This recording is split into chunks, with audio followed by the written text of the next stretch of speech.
All right, welcome back, everyone. Welcome to another Sports Frenzy Live. I'm here once again, man, and promising me, that it's your host, Levon.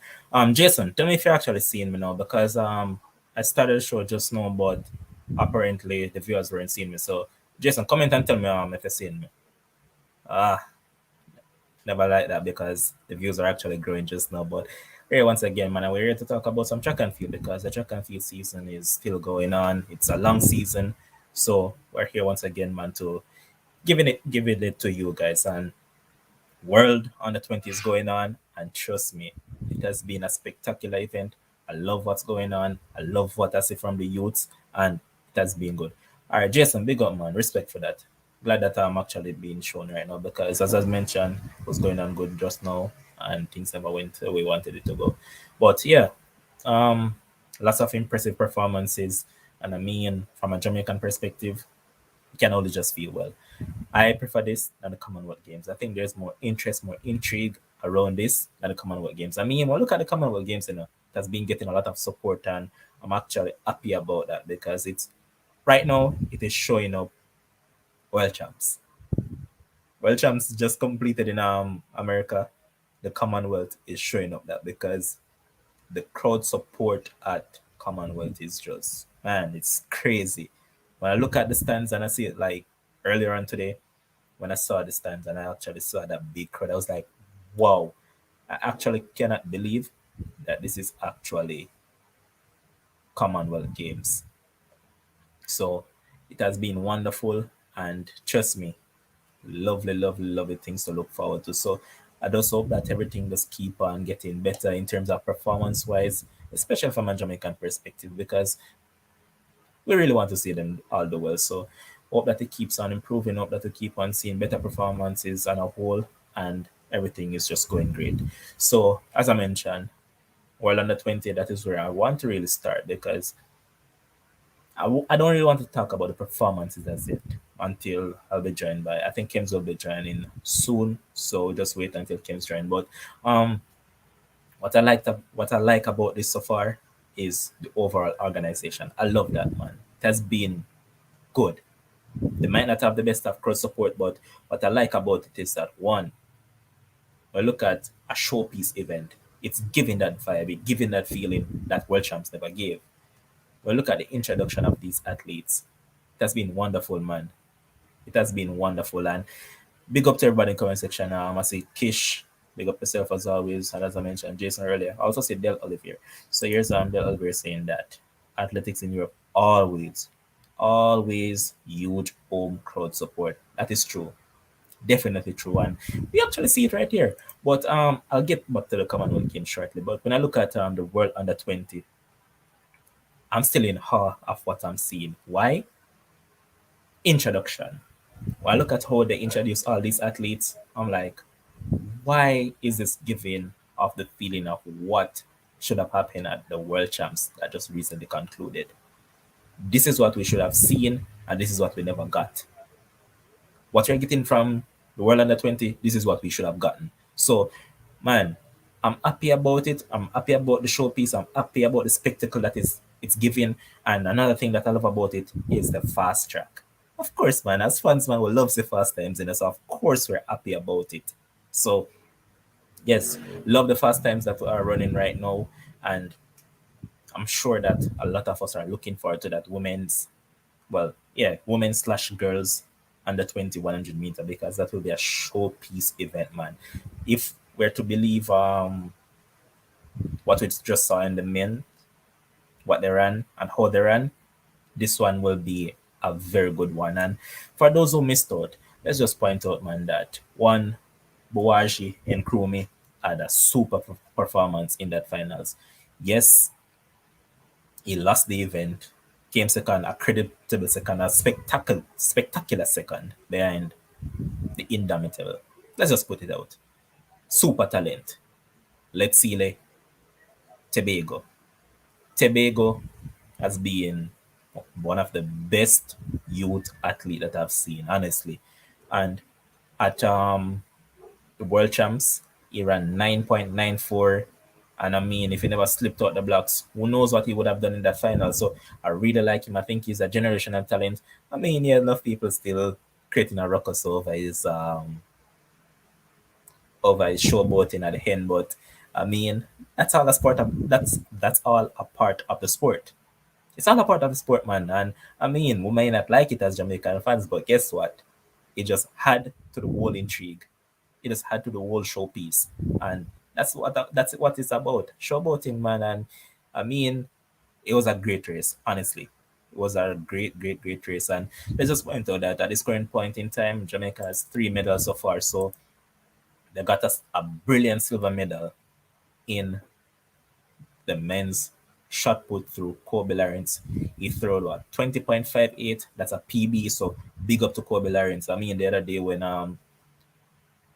Banji was here, Banji spoke about it, man. Banji said that Kobe Lawrence is one of those people that you really have to look forward to. And he has been right. From Calabar days, he has been doing well, man. And 20.58 in the final, I mean, he wasn't really in the medal at one point, and then he did that. So, of course, big up the athlete, man. And also, the mixed 4x4, we got a medal there, man, as well. And big up to the lady from my alma mater, Abigail Campbell. Yeah, man, friend quote straight, man. So big up Abigail Campbell. She was part of that team, and we got the bronze medal there. And I mean, it was an interesting final because at one point in time, a lot of people thought that India would have beaten the USA. And people might stop for a second and say, "What are you talking about? What nonsense you talking about?" And the cricket this. But yeah, India. I said it, man. India at one point seemed as if they were going to beat the great United States of America. But let me just get to a few of these comments. Here's Montana 4.38. Yeah, man, big up yourself. I say 438, you know what I mean? Saying that he lost to the record holder, no shame in that. Facts, that, man. Facts. Can't go around that. Um, simply saying that Jamaica alone for Bossy. Come on, man. Let's not be a sport now, simply. Um, There's Alex D saying that to me, unlike the World Championships, the under 20s so far is a lot more exciting. I agree with that. Also saying that with the production and the performances, yes, definitely. I agree with that, man. As I pointed out, when they were introducing the athletes and all that, I was getting that World Champs vibes that we should have gotten in America that we never got. So I'm here just taking in this world under 20 and I'm just sitting back and enjoying it, man. Every bits of it. As I said, the only thing that they may not have is just the crowd support. And there you say it also that though this crowd support isn't that all high, it's far better than the seniors. Big comment. Big comment, fam. I can't say it any better or put it any better than you just did. That is what has made me feel happy about what I've seen at the World Under 20 so far, man. I guess Jason saying that straight up fire heart. Eh? So I'm going to talk about the racing and I'm also going to show it because we posted the races on the channel. Hopefully you guys have enjoyed them so far because I tried my best to ensure that you guys are still being fed with the races since some of you are not accessible to it right now. So hopefully you guys watch it and actually like it. Pepper Paul, big up yourself. So yes, Fire saying that Nkrumie has sub 10 in him. He looked across before the line, Sports Frenzy. Need him to do a meet right after this. Tebogo can show both Nkrumie will get his lick back. So watch the space. Fire actually, if you watch back the race keenly, and I'm going to show it soon. I'm going to show it. But what I'll say is that had Nkrumie ran his own race, he would have gone sub 10. Remember that when he was there showboating, that's Tebogo. Tebogo was there showboating, and apparently Nkrumie was watching him. I think if Nkrumie had just stay focused, run his own race, they would have been a sub 10 from him. And honestly, I was there and I was like, damn, please give me a sub 10. Because when I saw that 10.11 in the semis, I was like, this youth can go sub 10. I really thought he could have. And you know what? Much talking. Let me just go ahead and show the race. So, you guys can tell me if you're actually seeing it clearly enough, or you guys want me to broaden the screen. So, let me just get this off this ASAP. All right, so let me go on it, put it on full screen. All right, you guys tell me if you can actually see it. So, here it is, and it's actually posted on the channel, so you guys can go back and watch it. There it is. All right, let's take a look now. Let's look at right here. Stop it for a second, because you're going to see the showboating start right here, right? If you look from right here, now this is where the showboating start, and you can realize that Nkrumie was here, and it seems like Nkrumie was looking across over to him. So let us play back the race one more time. I mean, big up to the champ, super time, impressive. But let's look back at it again. Let's take a keen look. Just look at that. There it is. I see him start look across now. You see him start look across on him. Just run your one race, boss, and you would have got that sub 10. So impressive performance from Tebogo, nevertheless. But had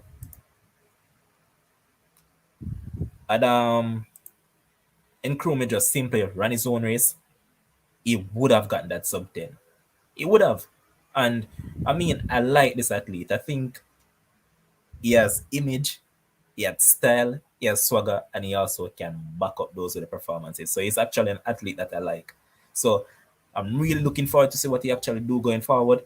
I'm not sure which camp he'll actually go into. That is the next interesting thing that I want to see. I really want to see where he's actually going to go. So this is the interesting part. Now we just have to watch a build up and see where progress to going on. So here's a few. Let me just get through a few more comments before I break down the race a bit more. There's Lansdale Sterling saying that Tebogo can go 980. There's same thing saying that Tebogo have a 9.80 in him, honestly. Yeah, and I think he should have just ran through the line. Come on, man. And Kish saying that I think the showboating threw him off. Probably. And here's same flame saying that them look well impressive. Yeah, honestly, man. Honestly, they did. It's Farrett also saying that also this is Tebogo last under 20 championships, and Nkrumie has one more under 20 champs. Tebogo should have run all out and put the record out there so it's untouchable. And Nkrumie can break it next year. Honestly think that he should have gone for it. Like, bro, come on, man. If we look back at it, from 65 to 70 meters, you realize that he started to slow down, literally. Slow down, showboat. He was looking across back at Nkrumie. I don't know what their conversation was at. I mean, for the people that are close to Nkrumie, I would love for you guys to reach out to him and ask him what the conversation was like as to why and whatever not. Because it seems like they had a conversation prior to this. So I'd love to hear what it was. But what I'm going to say is that had this guy just eased himself and just ran right through, I saw a 9.8. 9.8 lows. And I'm not talking about 9.8 highs, I'm talking about 9.8 lows. That is what I actually saw from Tebogo. And yes, I know that he's more experienced, as I mentioned. He's just coming from world champs and all that, and that experience did a lot for him. But my $1,000,000 question to you, the viewers, and you can maybe just know one thing, Can maybe know one thing. So here what I want to do. Like up the stream first. Yeah, man. Make sure someone like up the stream. Make sure someone subscribe to the channel. I mean, they wanted to get to the 3K, never got there. So let's get it there tonight, man. I think we're at 2,950 thereabouts. So let's get 50 tonight. So yeah, man, let's get there. But you, the viewers, here is what I'm going to ask you. We have seen quite a few Botswana athletes from Botswana over the years. In the 400 meter, there has been quite a few of them. I think there were two of them at one point, and we thought that they would have gone on to greatness, but that never happened. They never matriculated as we expected. They ran some fast times, some sub 44s not sub, I mean some sub 45, some low 44s at that time. And a lot of us thought that, hey, these guys were here to do it all. But otherwise, Isaac Makwala, just look at it. Nobody has really progressed much on the men's side, that is. So we look at Tebogo, and as I mentioned, I think he's a gem of a talent. How far do we actually see this guy going? Come on, man. Tell me in the comment section so I can read your comments, man. And I think Alex D made a comment up here. Alex D was saying to Fair that the next under 20 is in 2024. It happens every 2 years only because of COVID, make it happen back to back. Oh wow. So that means that at that point in time, Nkrumie won't be eligible. He'll be a senior at that point in time. So here's Shanice Robinson saying that Nkrumie was smiling at him, so I guess it was good vibes. Probably. Probably. Yeah, that's a possible scenario. And here's Kellyanne Whittingham saying that love the entertainment though. Big up the youngsters, impressive. Yeah man, definitely.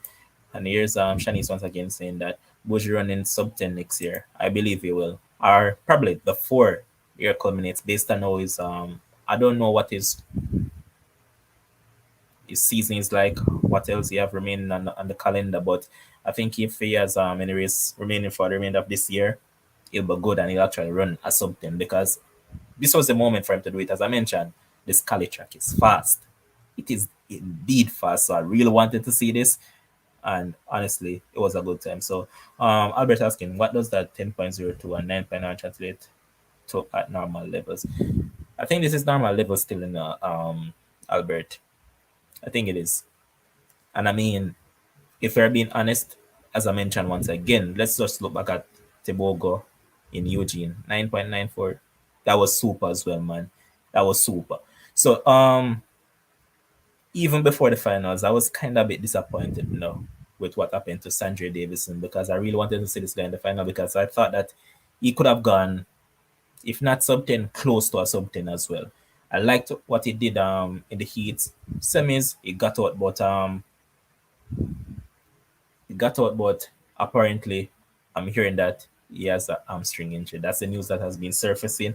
I don't know how true it is. I tried to get a few contact to a few people that are in and around the thing, but I never got back any calls. So heard that is an hamstring injury. So I really hope that he can actually get back to fitness and return soon.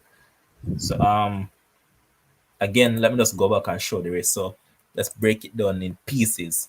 Let us see where we actually think that the guy can improve. And here's 1975 Jamaica asking, where's Jeffan Matheson? I know he went to Florida State, but cricket since. I haven't heard much about him, to be honest.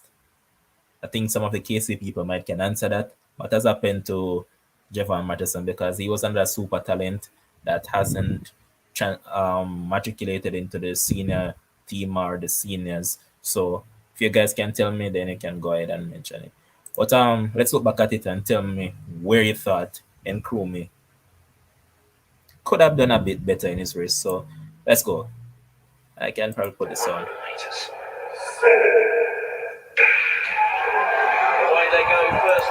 All right, key thing that we have to look forward to, as always, he has a fast start, a very fast start, and he was out of the blocks instantly. So that is one thing that I know he has in his locker, and he was out of the blocks like a gun. I think if you probably check the reaction time, he along with Tebogo probably got up around the same time, or he probably got up a little bit quicker than Tebogo. But let's look at it now. Out of the drive phase, looking good. And then this is where you realize that Tebogo started to separate himself from Nkrumie. And Albert, that is what I was going to tell you just now, that if you look at it, I think that time probably translate down to about 10.10 thereabouts. And there is BS Rank saying that they said Tebogo had the best reaction time. So imagine that. Just imagine that. And here's Rash Cadillac saying that he might have the start like just the last 60 meters he need to work on, then a trouble. Yeah man. True that. If you look at it, man, over the years, he has always been this sort of athlete. I remember, was it at Champs? Wasn't it at Champs that he slipped out of the blocks and still ended up, is it Champs or was it Character? I'm trying to remember which one it was. I think it was at Champs, and he slipped out, and yet still he managed to hold his composure, got back up, and was in the top five. So I think this guy is a super talent, supreme athlete. Remember, at one point he did long jump and all those stuff. So honestly, I think he's a good athlete. Question. Yeah, Fiat, I made a correction, man. So when I look at it, Nkrumie reaction time along with Tebogo was what? Tebogo was 0.125 along with Nkrumie was 0.153. So yeah, it was way faster. So yes, Rush Cadillac can also fire. That is what I'm saying. And BS Strong also mentioned it. A champs man, he slipped out of the blocks and still ran 10.4. Just imagine that. How often do we actually see an athlete doing stuff like this? So I think that all he needs is a proper coach. And I asked it earlier, and I'm going to ask the question again. Where do you guys think would be the best place for this guy to go on to develop himself? Where? Where next? Because soon he'll be out of school now. So after that, where do we actually see him going to? Which camp could propel him to the next level? And here's Demar Dixon asking, what if Davison was healthy and in the race? I mentioned it, man. I said that I thought that Davison would probably have run close to sub 10 or thereabouts. So I think that would have been good. Yes, Fired saying that Walcott, but Walcott already have Jones and Davison or that now. Yeah, that is the issue. Because when you look at all the camps, boy, trouble. So here's a Cadillac also saying that Racer Street, Racer seem to go right away. So, all right, since as Fired mentioned that, I could have Conroy Jones and Sandra Davison over Walcott. Wouldn't it augurs well for the future if we have Oblique Civil and Nkrumie in the one camp? Let's develop that thing, man, just like we had before with Bolt and Ewan Blake at one point. Here's Albert saying that he needs to leave Casey right away into Mills. So everybody is saying that the man need to go over to Mills. And here's Fired once again saying that, but Walcott has proven he can give super starters endurance. That's why I said Walcott. Fair. Fair point. And here's Del Oliveira saying that his race pattern resembles Shelley. Get out hard and catch me if you can. So he needs Shelley's coach for that top end. So I guess Del Oliveira is also agreeing with what Fireheart said. But again, let's take everything, let's factor in everything, right? Everything that is currently on the agenda. So as Fireheart pointed out, Conway Jones and Sanjay Davison is over by Walcott. Now we know that Mills has Oblique Civil, and since Oblique Civil ran that sub 10, he has not looked back one bit. He has just kept on improving, getting better and better every race. Pure sub 10, right? So with him alone being the man over there, the only bull in the pen, do we actually think that this would be the right environment for him? I think it makes sense. Just have both of them develop together, and both of them would be just going at each other on a regular basis. So I think this would be the right place for him. And guess what? Look who we're joined by right now. The man himself, the moment. Well gone, boss. What's up, man? All right, so I'm right where we're supposed to be now. We're talking about that 100-meter earlier on today, and let me just replay it once again for the people, and then you can give me your breakdown of it. So here it is. It's the final of the men's 100 meters. Away they go first time, and Tebogo goes running through his running. This is a Nkrumie, but look at Tebogo in the middle. It's Tebogo, he's turning round, he's celebrating, he's pointing the finger at Nkrumie. I say, man, this was a race and a half, but Games, I'll look at it, right? You know what? Me, I'm not gonna say no more. Just give me your take on the race. Okay. Um. So my take on the race is that the person who we expected to win won, and I expected Nkrumie to finish amongst the medals. I didn't know if it was going to be silver or bronze. But I'm really happy that obviously you ran a national record. I wish he had deep below that 10 seconds, but I'm not going to be greedy. So I'm really happy that he got a 10.02 lifetime best. And we can talk about all the conditions, but again, 10.02 or 10.02, no matter which point I'm running it, as long as it's legal, because I heard they were saying that the track is fast, and also the altitude over there in California. Well, listen, No, not California, Cali. Cali, sorry, my bad, Cali, yeah.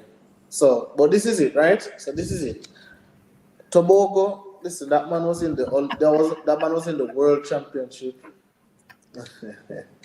That man was in the World Championship semifinals, right? And I think he would have made the finals had he not slipped at the start, right? I actually think he could have caused some trouble amongst the medals. So, Tobago, he shouldn't even be here. Like I don't like when they go for myself, man. But Tobago should. So, Nkrumie are really my winner for this one. Tobago for go run. Tobago for go run with the Seniors. pros, man, with the Yes, seniors. yes, man.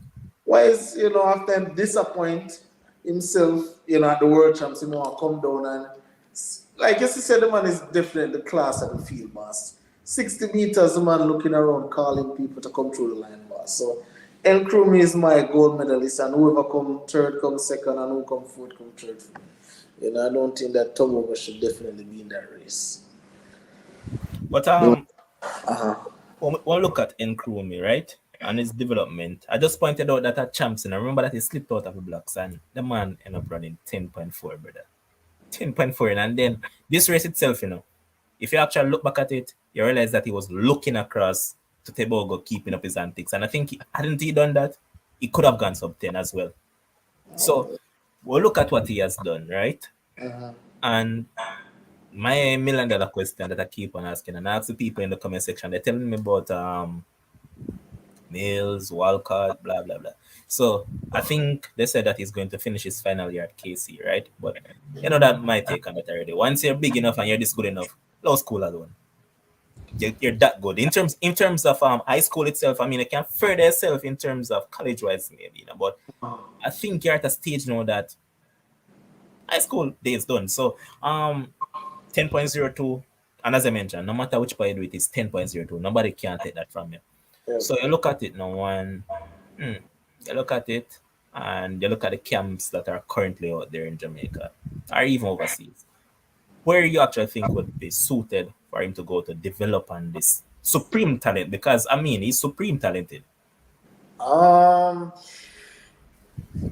So, to answer your first question about champs, I think if he does indeed return, I think he probably wants to set the record. And we've had a lot of past champs athletes, on the program, and they definitely say it's a different vibe.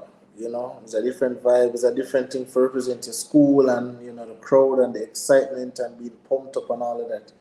And obviously, as we said, I think he wants to leave champs with a gold medal, with the record and all of that. So, all in all, I think that's a personal choice, right? However, where he goes now, I think, I always lobby for youths to go to college, because I believe education is one of the things that nobody can ever take away from you, right? That's never. So I think education is one, but if he does decide to say, no, I want to do that, I want the education later, then he can go pro. I just want him to go somewhere where he's able to grow. I want him to go somewhere where he's able to be him, because as they say, he has his own little personality, he has his own little style, right? It's probably a lot of persons probably don't like it, but it's his style, right? And if it works for him, if his style give him 10.02, I'll take that any day, right? So I think I can't pinpoint where, because you can look and you can say, all right, well, we can go Frano because Frano can do this.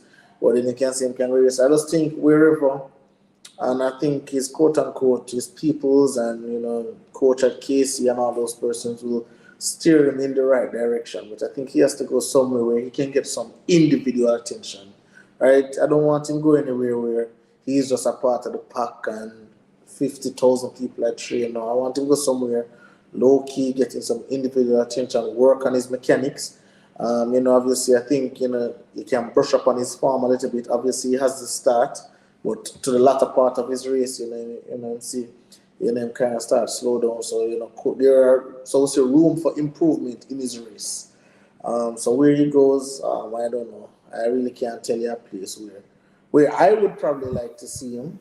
I'd probably like to see him at races. That is where I would like to see. Is in the That's what seats. everybody's saying. Most of the people in the comment section, they're saying racers because I think Fire mentioned it earlier that when you look at Walcott, yes, that Shelley has a fast start and it's a latter part that normally be a struggle. But if you do realize that at one point in time, you realize that Shelley, latter part got improved and all those stuff. So they're saying that he could be that person to actually improve this. However, he already has Conway Jones. And then he also has Sandra Davison. Now you look over racers, it's basically only oblique civil. So do you think that this would be the perfect environment for him?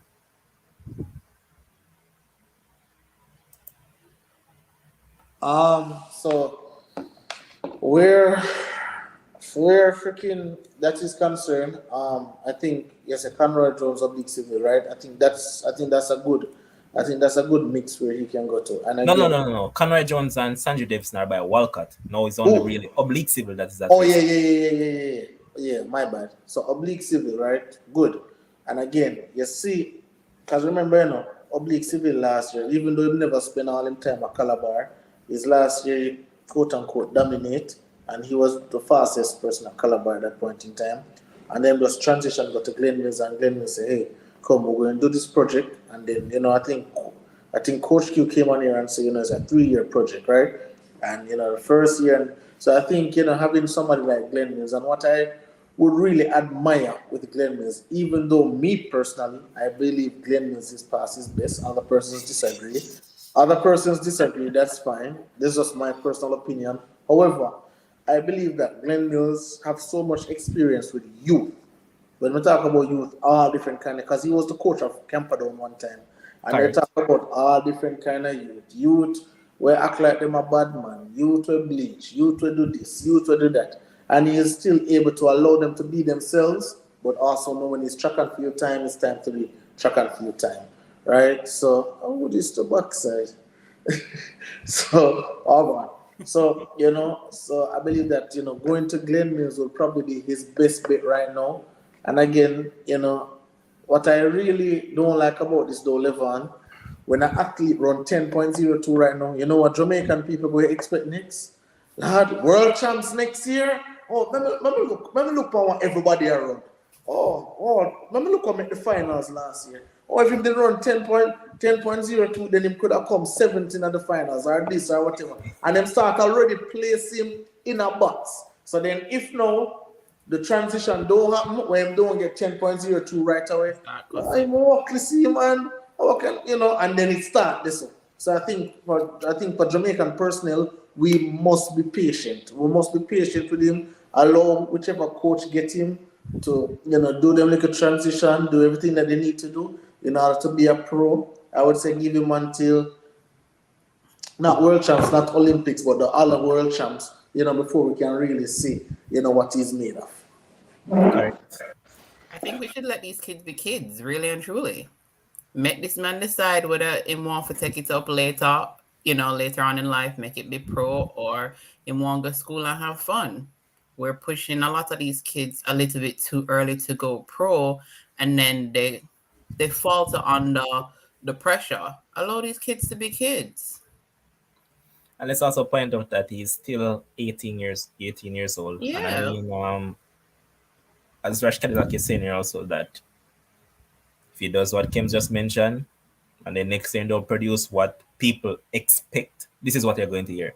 oh, in burnout, oh, this and that, and devil knows what. So I think we should just allow these athletes to grow. Don't raise our bar too high because again, nobody never really expected him to run 10:02. Nobody expected that. We would probably see a 10:1 there about, but in terms of 10:02, nobody really saw that. So again, it's just my personal take. Uh, I don't like see super athletes remain in high school. If you're super yeah. talented, I want to see them go out there and probably just develop the talent more. I'm not saying that they should just jump into the senior fold instantly. Mm. But I think they should probably just have probably a system to put them into, so yes, they can still A further their education transition from there, system.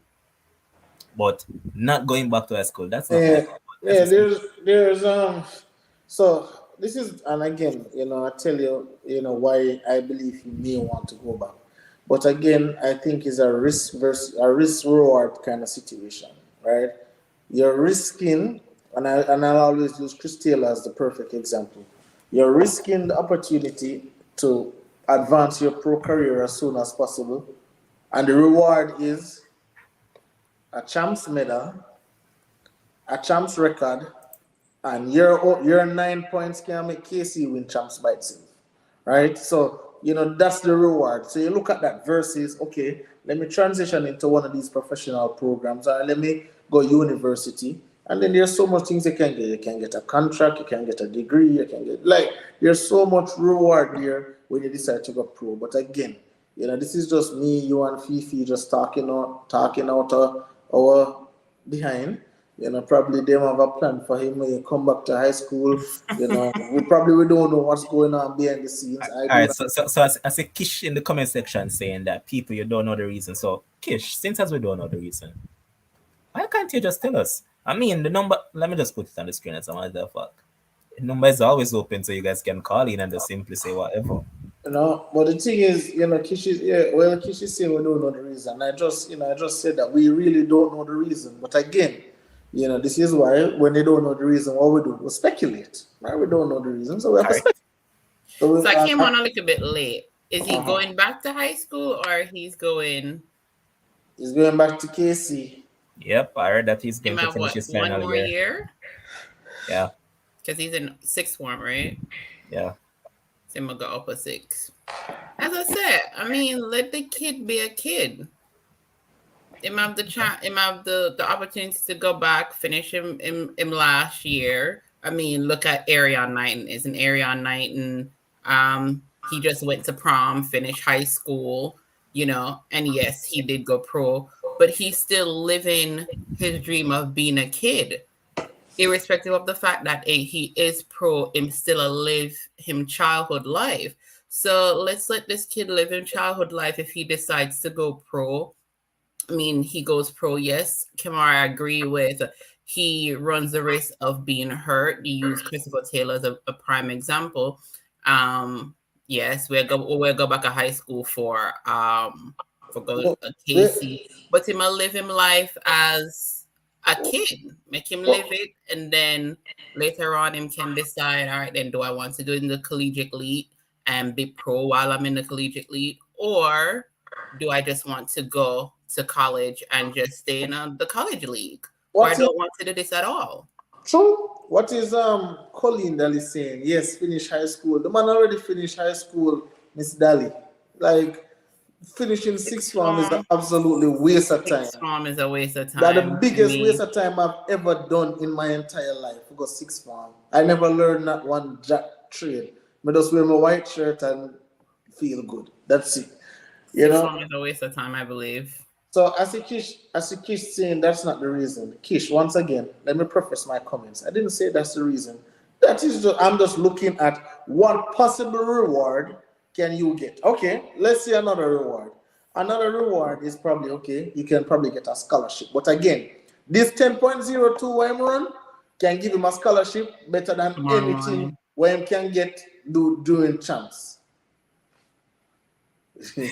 Yes, Albert saying that 18-year-old kid, be a kid, is an adult, full adult. If he was in my country, he would be out the house by 17 paying rent. And that's damn, Albert. And and that is the issue, Albert, right? Why is it that we must have 17-year-olds going out there paying? Going out, yeah. Why we're throwing the kids so early? I can't agree with that, right? We Because can't agree with that, that As is a like mother, that's like a quote unquote force right business, right? More on my son than on my house still. More on my son than on my house until he probably married and dip on him foot and just walk out on him home. You're not supposed to rush out a child. Hey, go and go do this because I did this, because I had to go through this. Things and time change, Mr. Albert. Man. Yeah, I agree with this. There's I saying that right now. I agree with the whole in my house till you're married still, but Why not? I mean, you're carrying on in my house. I think at that point in time, you're married. You can now have your own place. For me, I definitely want my child to be stable before he decides to say, "Hey, go out and be on his own." I would definitely have my child contribute to bills, whether I'm gonna pay rent. So him at least know what it is like before him go. But man, not push out my picnic at 17 years old out of my house and be like, yo, go on your own. No. Man, set him up for failure. All right, there's 219 people on the stream, and I don't think the likes add up because last time I checked it, I saw like 36 thereabouts. Come on, people, like up the stream, man, and ensure that you hit the subscription button. Let's get it going, man. Moderators, please, can you do your job? And here's Jamar saying that personal goals, he has no Class 1 title and wanted the champs record this year. Well, hey, Jamar. Shit, him have a national record. Jamar, you have a female in the comment section named Kish. You have to tell us that is not the reason. There's another reason. That is not the reason. Let us rubbish that. That's not the reason. Because I'm wondering, you can get a scholarship. Absolutely. Yeah, man, let me read it out. So yes, Barry87 saying that you can get a scholarship right now. 10.02 no need to go back, champs. Go to uni and balance pro, earn some dollars. Again, as Jamar said, sometimes we do have personal goals. Most people go back to college when they are 65 just because they want to have a degree and it's their personal goal to have a degree. Totally understand. If that is his thing, I have absolutely nothing to say about it. Who am I to tell him whether to go back to high school or not?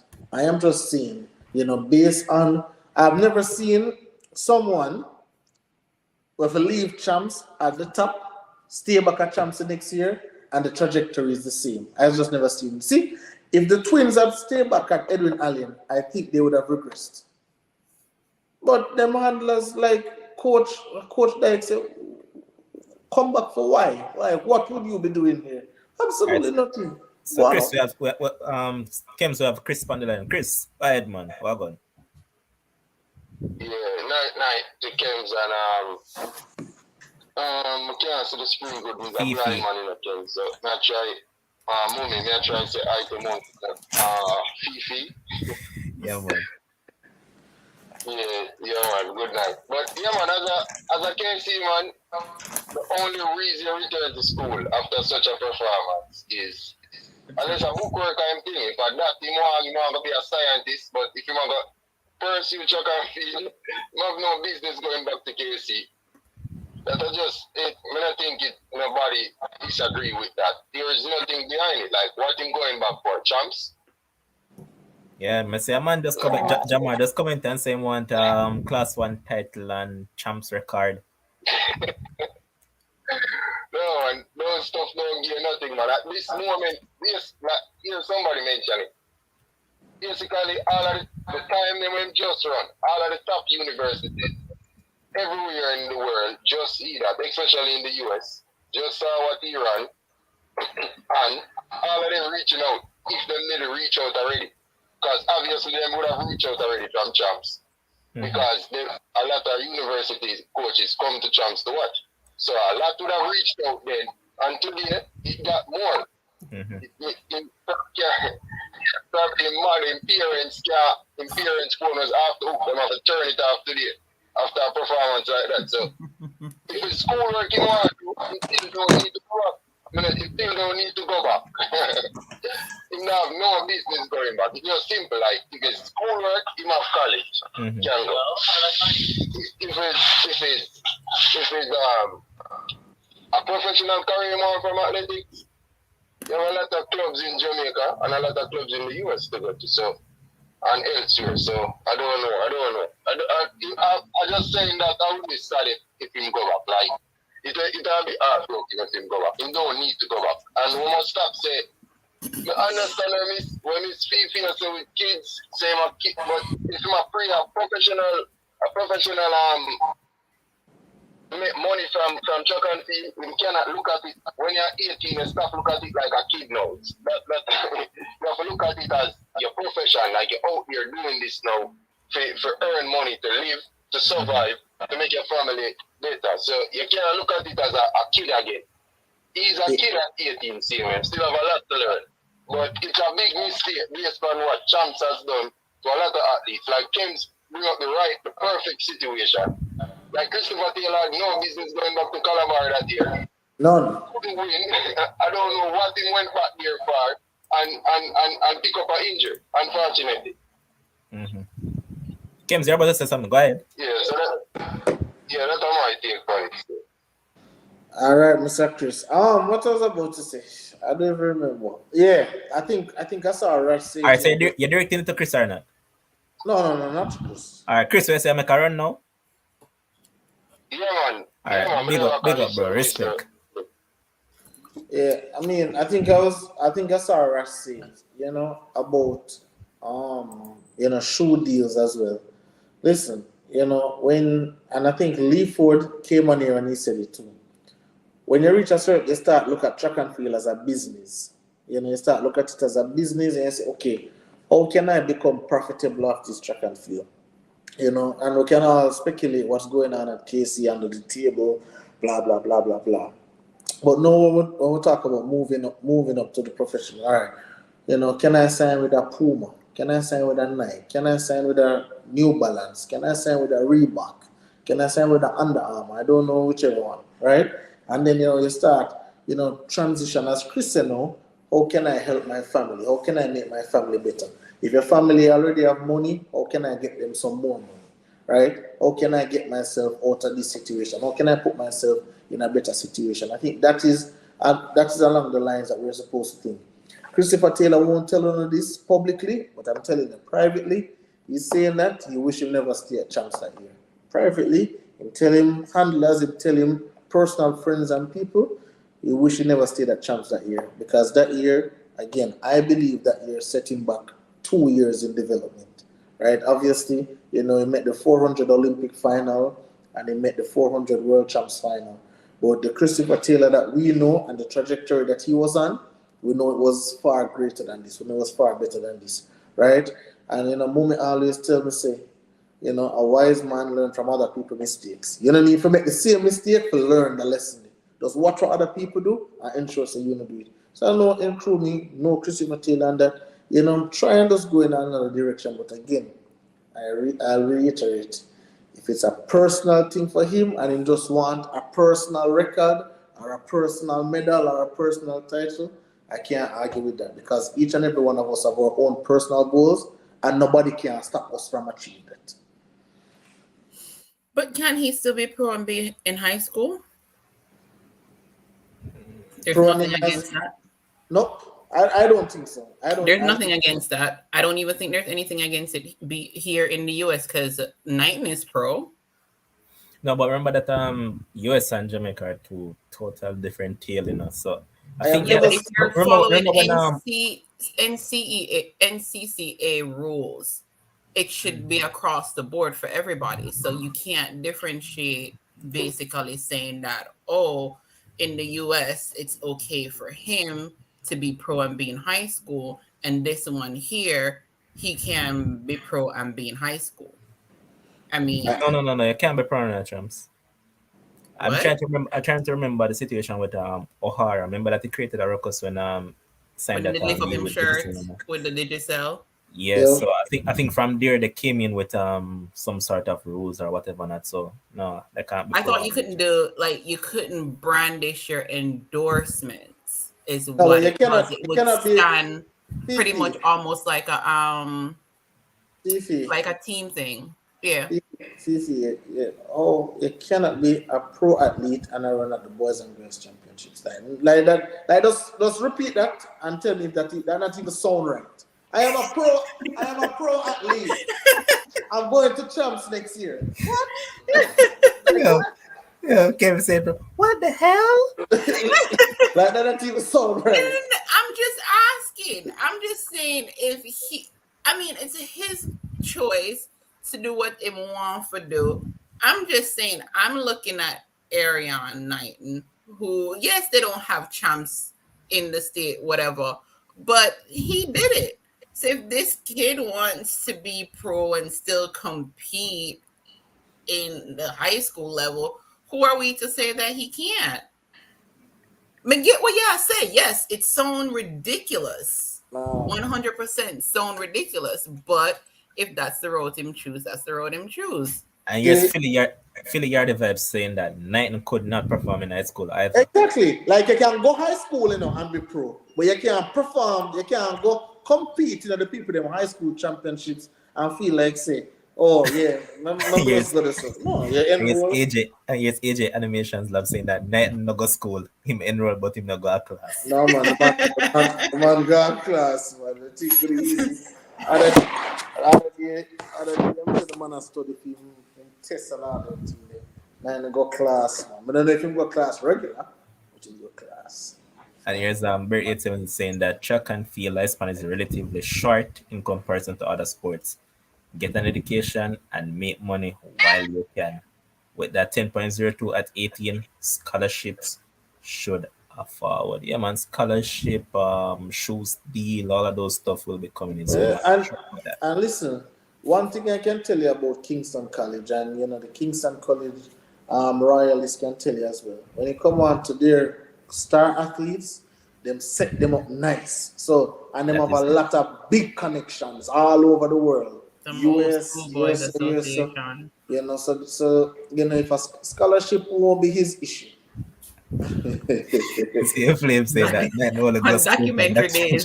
days. Y'all gonna leave Ariana Knighton alone, But He's young and so innocent.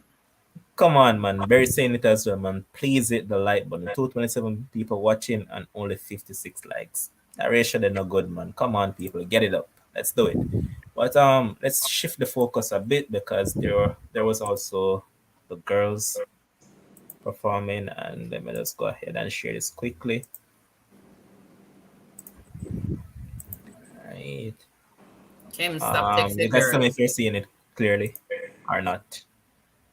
Who am I texting Fifi? Your girl, man, you know which girl I text. All right, just focus. Let's focus. So here's Tina Clayton cruising to 11.38, and guess what? She had a brilliant start. It's not something that she normally has, but we realize that it's actually improving. So here she is. Well, every athlete who wears that yellow vest in the sprint for Jamaica carries a certain responsibility at the moment. Tina Clayton's carrying it very well. And forward lead, she's need to clear of the road. Blame the videographer. Don't blame me. I wasn't the one who videoed it. Can we see what's her name's Grace? Who? Serena Cole. You have that on? Yeah, I have it. But before I get there, I have to put up this comment because I love when they shade him. So yes, Kellyanne saying that Sports Frenzy, please sponsor Kim's a phone stand. This can't continue. Kelly, why you gonna buy a game? Kelly, Kim's please people buy say a need for the game. better, bro. People say can't live a big American, can't buy a simple phone stand. Every night you come here is you and Phone I Jack drop phone. down. All right, so give me a second. Let me share the next one. Big man from the military. Come on, bro. All right, so here's Serena. So Cole's really good start there in League One. She's showing all her form really early, just trying to see who's coming through into second place. Nice. I end up missing that race. Schneider. I sure like she fall. I don't know. Top heavy, maybe. Probably, but if you realize that all the Edwin Allen Allen girls run athletes that are way. stuck, all of them are stuck. So Mm-hmm. all I will put across is that God bless ran what 10 And most of them tend to run that way 11.09. too. Was it 11.09 that she ran? Fire, I wasn't on the video it, man. While these races were going on, I was at the people job, so it wasn't me who videoed it. The person who videoed it need a pay cut. Need to cut their pay, man, because that wasn't good. But That's why they yeah, have a phone stand. the 11.09 was what God bless ran, and it was a championship record, a World Under 20 record as well. So we'll look at that, and we'll look at Tina Clinton now, 17 years old, going 18. No pro. So them also get to Commonwealth. Commonwealth. Okay. We'll also get there. But well, look at these games and we saw what she did. I mean, she has run 10-9 this season. Brilliant athlete, super athlete, and there's one thing that we couldn't really put towards her is that she's not the best in terms of starters. That is what we known her for when she was at Edwin Allen. But the race that she ran at 10-9, she got out the blocks. This race that she ran 11.39, in which it was a stroll, literally stroll. When I look at that, and you see the improvements with her start. How far do you think this athlete can go? Muted. On this track with this altitude, I wouldn't be surprised if she ran 10.8. Right? I wouldn't be surprised if she ran 10.8, in this. But again, look like I'm glad that she got some rest. That she got some rest after the championships. So I'm glad that she got some rest. Obviously, I don't know if she's with Stephen Francis right now, or she's still with her Edwin Allen coach. I do not know. I have no insight. But whatever it is, obviously, I believe that she really and truly will be the next Elaine Thompson. Hopefully, minus the Achilles injuries and so. Boy. Yes, Barry 87 saying that Kims won't understand the assignment. Lol. Jesus backs it then when Kims are going with him runs. Very big of yourself, man. But I think that she has a bright future. I'm glad how her handlers take her away from boys and girls champs. She has already dominated that for years, and she's a competitor. What I really love about her, she's a competitor.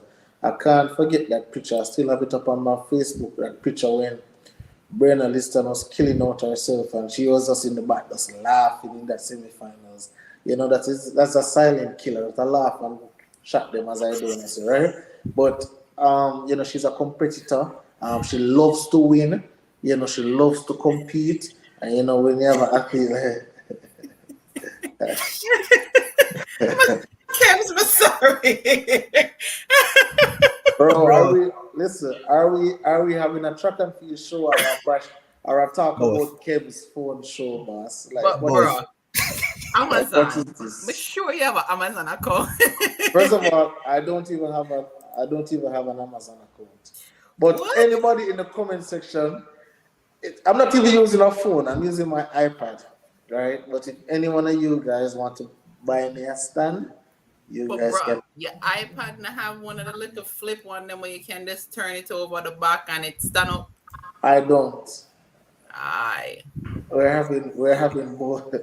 Alex, big up yourself, man. But I laugh at your expense. But yeah, so when you look at that, and again, I think personally for athletes to be great, they have to have things inside them that are not coachable. Like for be competitive, for love for win. I don't think a coach can coach that into you. That's just something where you just have to just have, right? And we're not calling you on the athletes, but you have athletes out there who I personally believe that they're just running to get the check versus running to win. There you go. All right. There you go. Thank you, my Georgian brethren. Thank you, man. I'll send you my address, boss. It's somewhere close, man. Thank you, boss. And another Georgian is actually roasting it. So Jason saying that don't know the reason Kim's won a job. He has contract with Apple. The dropping off a test durability. Right, bro. So continue, Bob. Yeah. So when I So again, these are attributes that are not. Oh my God, fire hard, get away. But these are attributes that are not coachable, and these are just things where you just have inside it. And from an early age, you've seen that in Tina. Obviously, we heard some reports about Tia and blah blah blah blah blah.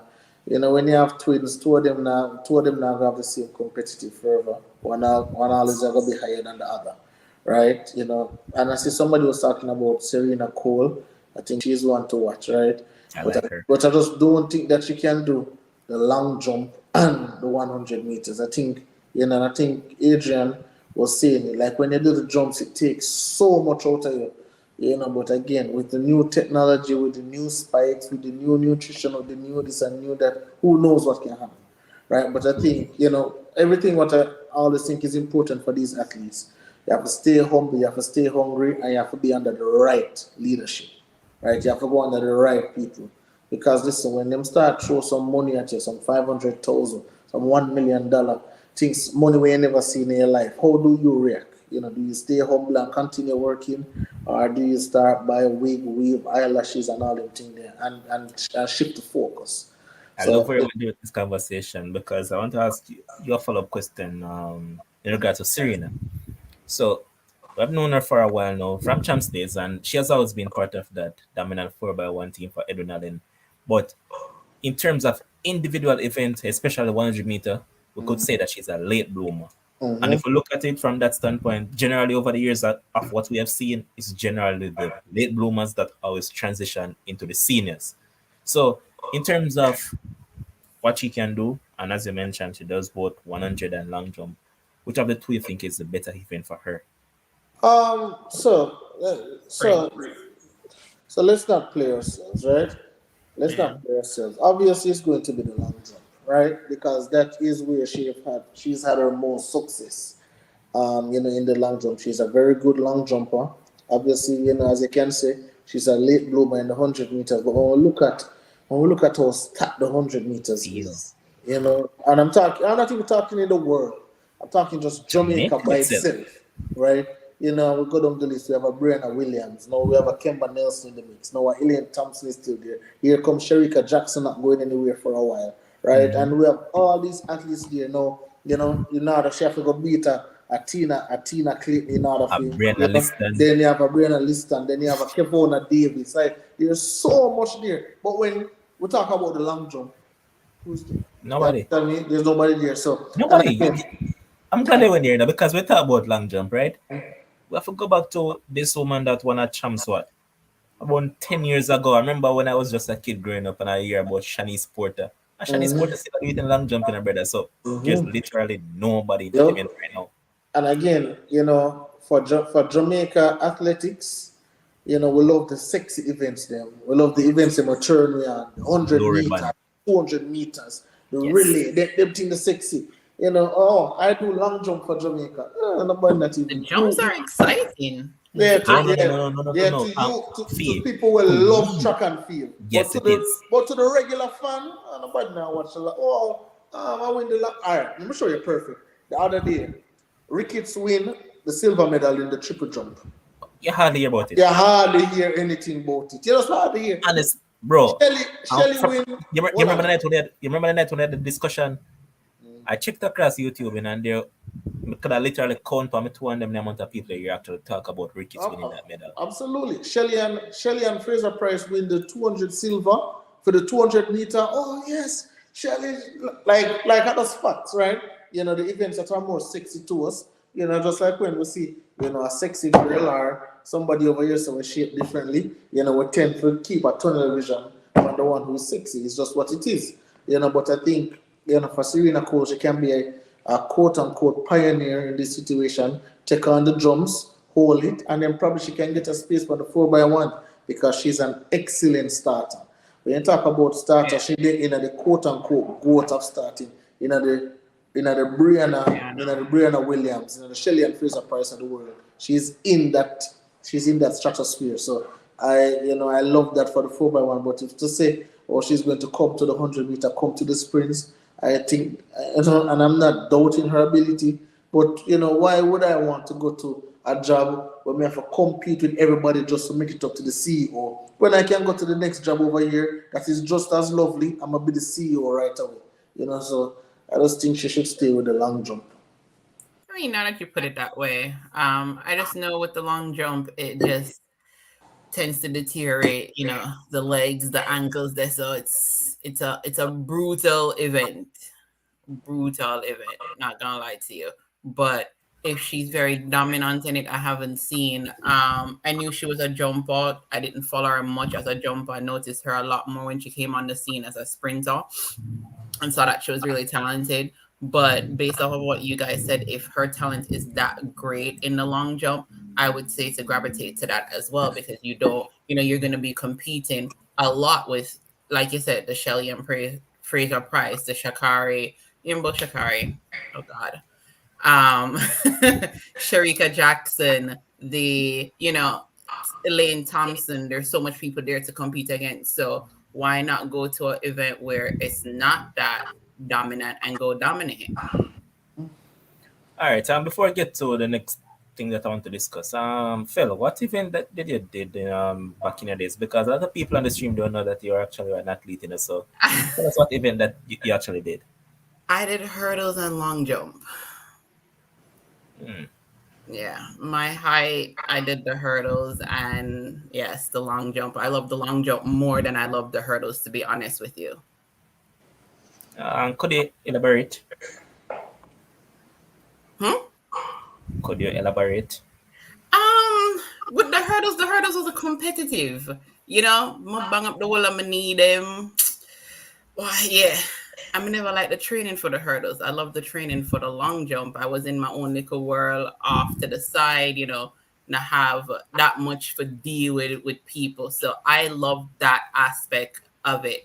And there was just something about when you run up to the board and plant and take off, and that feeling it give you going through the air. It was just different. The hurdles was just was an event. I did it. I wasn't all that great at it. I was, as I said, better at the long jump than I was at the hurdles. But my time sprain never or is a case, or was it a case that you don't like jumping over things, you love to jump on things? I'm not going to answer that. I It's plead the over, but on this show, we like honesty, but I plead the fifth. That is none of be a your case? business. Could it be a case that you weren't just good enough? It could be that too. Well, I yeah. stopped running track after what, class 3? My coach left, and I just didn't have an interest anymore. So So the coach have interest in that then, man. You see it, man. no, I had looked up to that That's coach mistake. really, really. I had looked up to that coach a lot. I really did. And after the 2000 champs, he left and went to another school. And the coach that we had at the point in time, I just didn't think that he could develop me the way that I wanted to. So I ended up just leaving the sport. All right, we're going to go back to Serena soon, but I have a question for you. So, I think it was Bridget Foster Hilton I heard saying it the other day that you think that the height for the woman in the hurdles is too short. My thing about it is that I heard what you said, but I think it's kind of hypocritical. Why? Why is it that when you were actually competing over it, you never had this complained complaint? then. So, your take on it. Do you think it's too short and it probably should extend the height of it, or I think it's just as fine as it is? I think that the hurdle side is fine as it is. I don't believe it needs to be any higher. Okay. Because when you look at it, the average height of a woman is what, 5'7", 5'8". Generally, when you find a woman who is like my height, 5'10", 5'11", you're like, oh my God, that woman is tall, Jesus. And it takes a little bit more for us when we're running the hurdles compared to the person who is a 5'8", 5'9" person who is just gliding over those hurdles. For us, or we have to make sure that our trail leg come off quicker and our momentum is going really well to do it. So I don't believe the height should be, if you put it higher, then it's going to be a disadvantage for the average height woman and an advantage for the taller ladies. So I think I think some of these former athletes are big hypocrites. right? And obviously Bridget Foster Hilton, I think she's one of them as well, right? Again, as Levon said, in all her years of doing track and field, she never yet one mention say, hey, guys, these hurdles are Yeah. way too short. I think we should raise them. Never one time. As soon as, and obviously, what is happening is that, obviously the hurdles time is getting faster, and we have some Jamaicans that are coming into the fray. Jealousy. So guess what's going to Yeah. happen now? Sooner or later, we don't remember who Bridget Foster Hilton is. And that's the fact. That's the facts, right? Native But- life. I mean, look at it too. The person that broke the record is coached by a Jamaican who ran hurdles and had very good time as well. So, what's the hit? Like, Yeah. why would you want to know? Say, raise the height of it for make it harder. No, the average person, if you look at it, the average person that run hurdles is like the tallest I can probably say is a 5'10".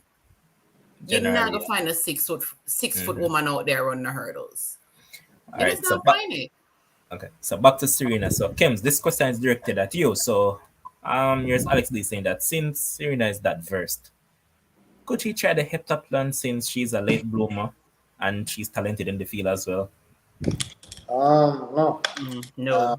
I don't. And this. There's too much pressure on the body. Yep. And that is, remember, them have to do high jump, hurdles, 800 meter. Like this is not. She's versatile. The men do the 15. The women do the 8. They have high jump, long They jump, have 400 to do. Like, listen. And they run 2 as well. They run a 200 as well. Of course. Listen. Yeah, she's versatile for the long jump and the 100 meters. I don't think.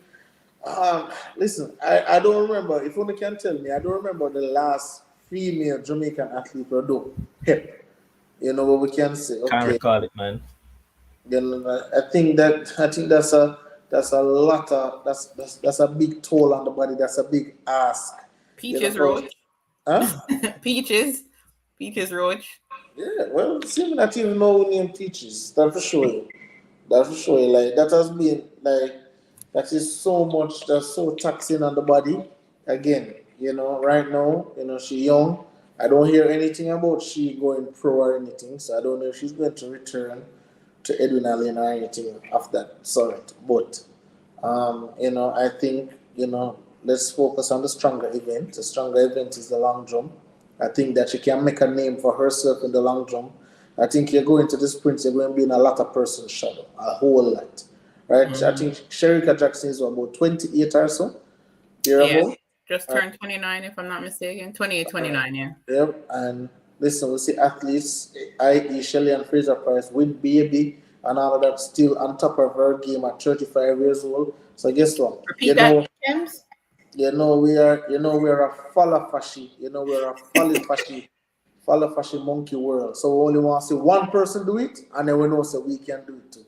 So Shelley do it. They know the next person gonna do it, the next person gonna do it. And you see more female athletes are not afraid to have babies anymore. If we go back and look back in those times, the Veronica Campbell Brown, probably the Merlin at you go back in those days and you talk to those athletes, everybody was scared to get pregnant while they were competing because they feel like they lose their sponsors, they'll never come back to the scene, etc., etc. No, we see Alison Felix do it, we see Nia Ali do it, we see Shelley and Fraser do it. And they have all come back and they have won individual medals, whether gold, silver, bronze, or whatever it is. So I think, these athletes, the Sherika Jacksons of the world, they're going to be around for a very long time.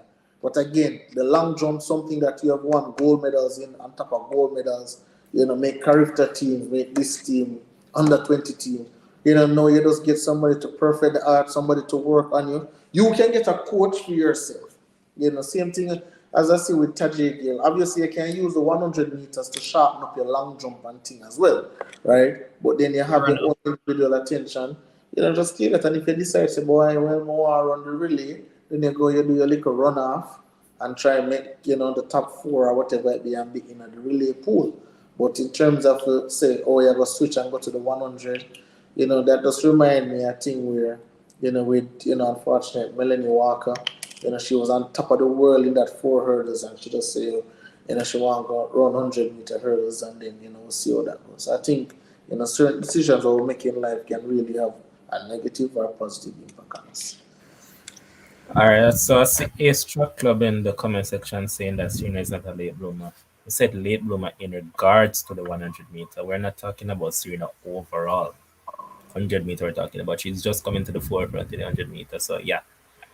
But we're going to switch the focus. But before I do so, I have to give a big up to Delano Kennedy as well. He ran 46.28 at PB in his heats as well. So yeah, good going man. And as I mentioned at the top, big up Kobe Lawrence, 20.58. Good PB for him as well. I remember, as I said, the other night when Frederick Lakers was here, he said that this is a guy that we should look out for in the shot put as well. So hopefully he can take this go and go way further and in this event. And also to Lawrence. women in the mixed, well, not women, the overall mixed relay team, they got a bronze. So currently Jamaica is sitting on 2 silver and a bronze. So good going to date. Yeah. Well, Uh, 2 silver, no, 3 silver. Lawrence came second in the shot put. 2 silver, 1 bronze. Oh, yeah. Sorry, I'm thinking of something else. Yeah, man, it's 2 silver and 1 bronze. Yeah, you're correct. But we're going to switch focus over to the Commonwealth Games, in which I mentioned at the top of the show that, man, it's getting the support. Lots of support behind it, man. And this is the crowd support we wanted to see the other day at World Champs that we never really saw. Because, I mean, as I said earlier on this morning, the stadium was literally packed for the heats of the women's. So let me just run through it. In terms of those that have qualified for the semi-final, you have in Wakachas, the fastest into the finals, the semi-finals with 10.99, same time for Elaine as well. You have Chukuma from Nigeria as well, just like in Watcha. She ran 11.02. Then you have Nita, Abs, Ayi, Nancy Scott, Gaither, and Julian Alfred. And there's Natalia White down here as well. She made it through as well. Um, They don't, some of them, what's your name? They never, Natalia White didn't run? yeah, she made it. Natalia White? And then you have Reyes, Anang, Tosoba, Abrams, Masters, Lloyd. But yes, Birchall. Birchall qualified as as the 20th person to go through with 11.48. Let's also point out that in the men's section, Bailey Cole made it through along with Conroy Jones, but one, Nigel Ellis, made a rookie mistake, I heard, and he never made it through. So, Commonwealth Games. First up, James, what's your thought on the Commonwealth Games? Because a lot of people seems in tune to it, but do you actually think it has lost its meaning or anything of that sort? Lost? As it, they start? Listen, I've said it before, and person's probably not going to want to hear this, but I don't want, like, what is Elaine Thompson doing at the Commonwealth Games? Honestly, like, let's be honest, right? You just had your World Championships. Commonwealth Games to me coming like sports day, where Jamaica let me tell you Sports Day. let me tell you what happened. Let me tell you what happened, Levon. You see, at sports day in Jamaica, the track athletes are not, at least at George's, really and truly, the track athletes are not allowed to run. Or if the track athletes are run, all the way are running a one race and we allow the others to run by themselves. Because why are we going to take the shine away from them?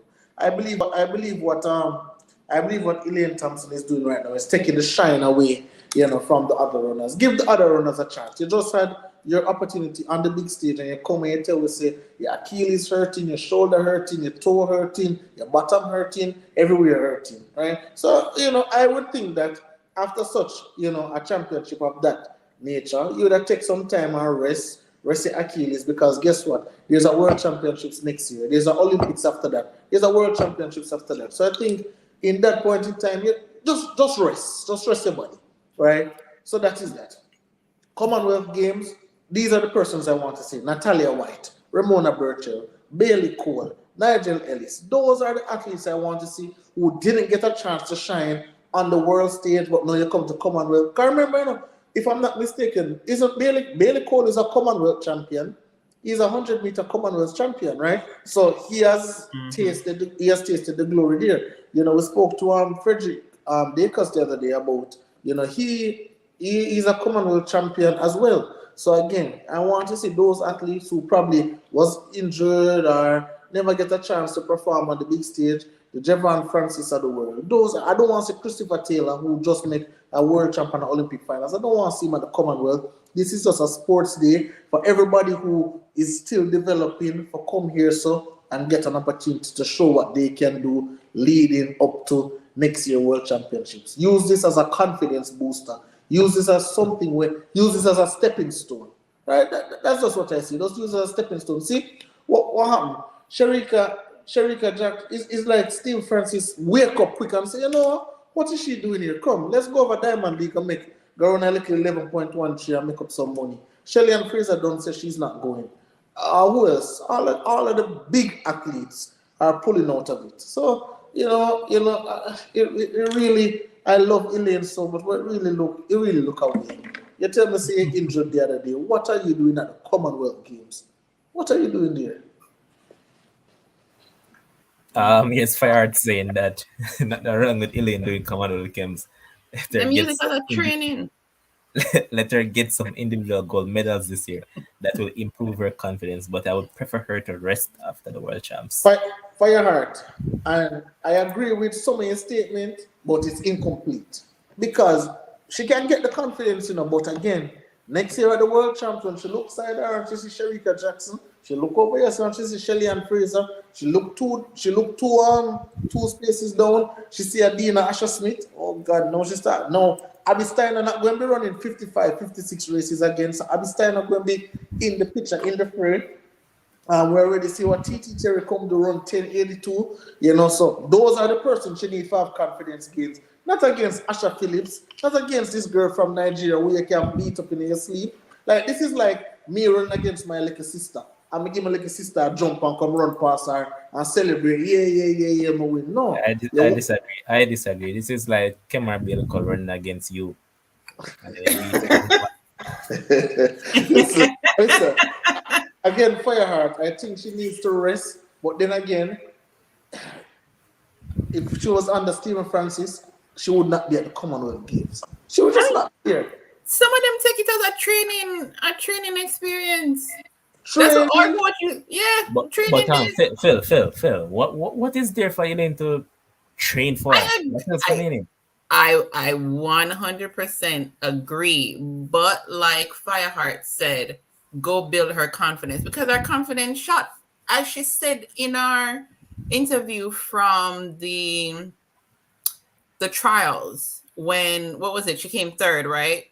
She said, this really affect her mentally, and she have to go back and go regroup. And I don't think she's been able to regroup since then, because she has not been on the form she's been at before. So this may just be what she need as a confident booster for say, hey, I get it, it's not the same caliber of field that she's used to competing at, but we'll take out the Shelly and Fraser Price and we'll take out the Sherika Jackson, and at this point in time she can shine, and it may just be what she needs for boost her confidence. Listen, Fifi, stop the garbage, stop the rubbish. There is no way. There is absolutely no way you can run 10.54, then you can run 21.53, and then now you come back less than a year later and you want more confidence. And in order for you to get your confidence as a top athlete, and level more you bring up the comment about 2014.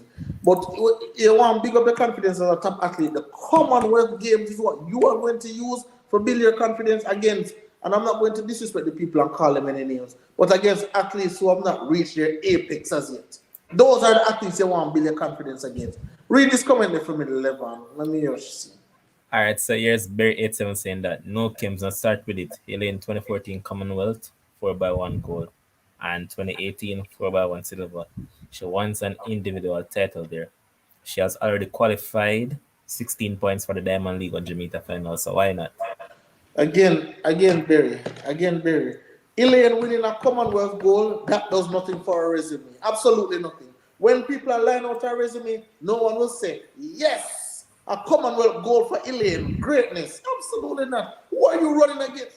Look at the field. Look at the like I can't see somebody who may know. And that's someone said Kim's. The Julian field Alfred. is Come on. the field different, but sometimes we just have to go back. We are knocked down to the bottom, and we just need to be built back up from there. So hey, what is the issue? All right. You know what? I am now doing a hard graduate program. I am struggling. Send me back to St. George's College Fifth Form and give me some confidence. Make me come first in the class and give me some confidence. Absolute garbage, Fifi.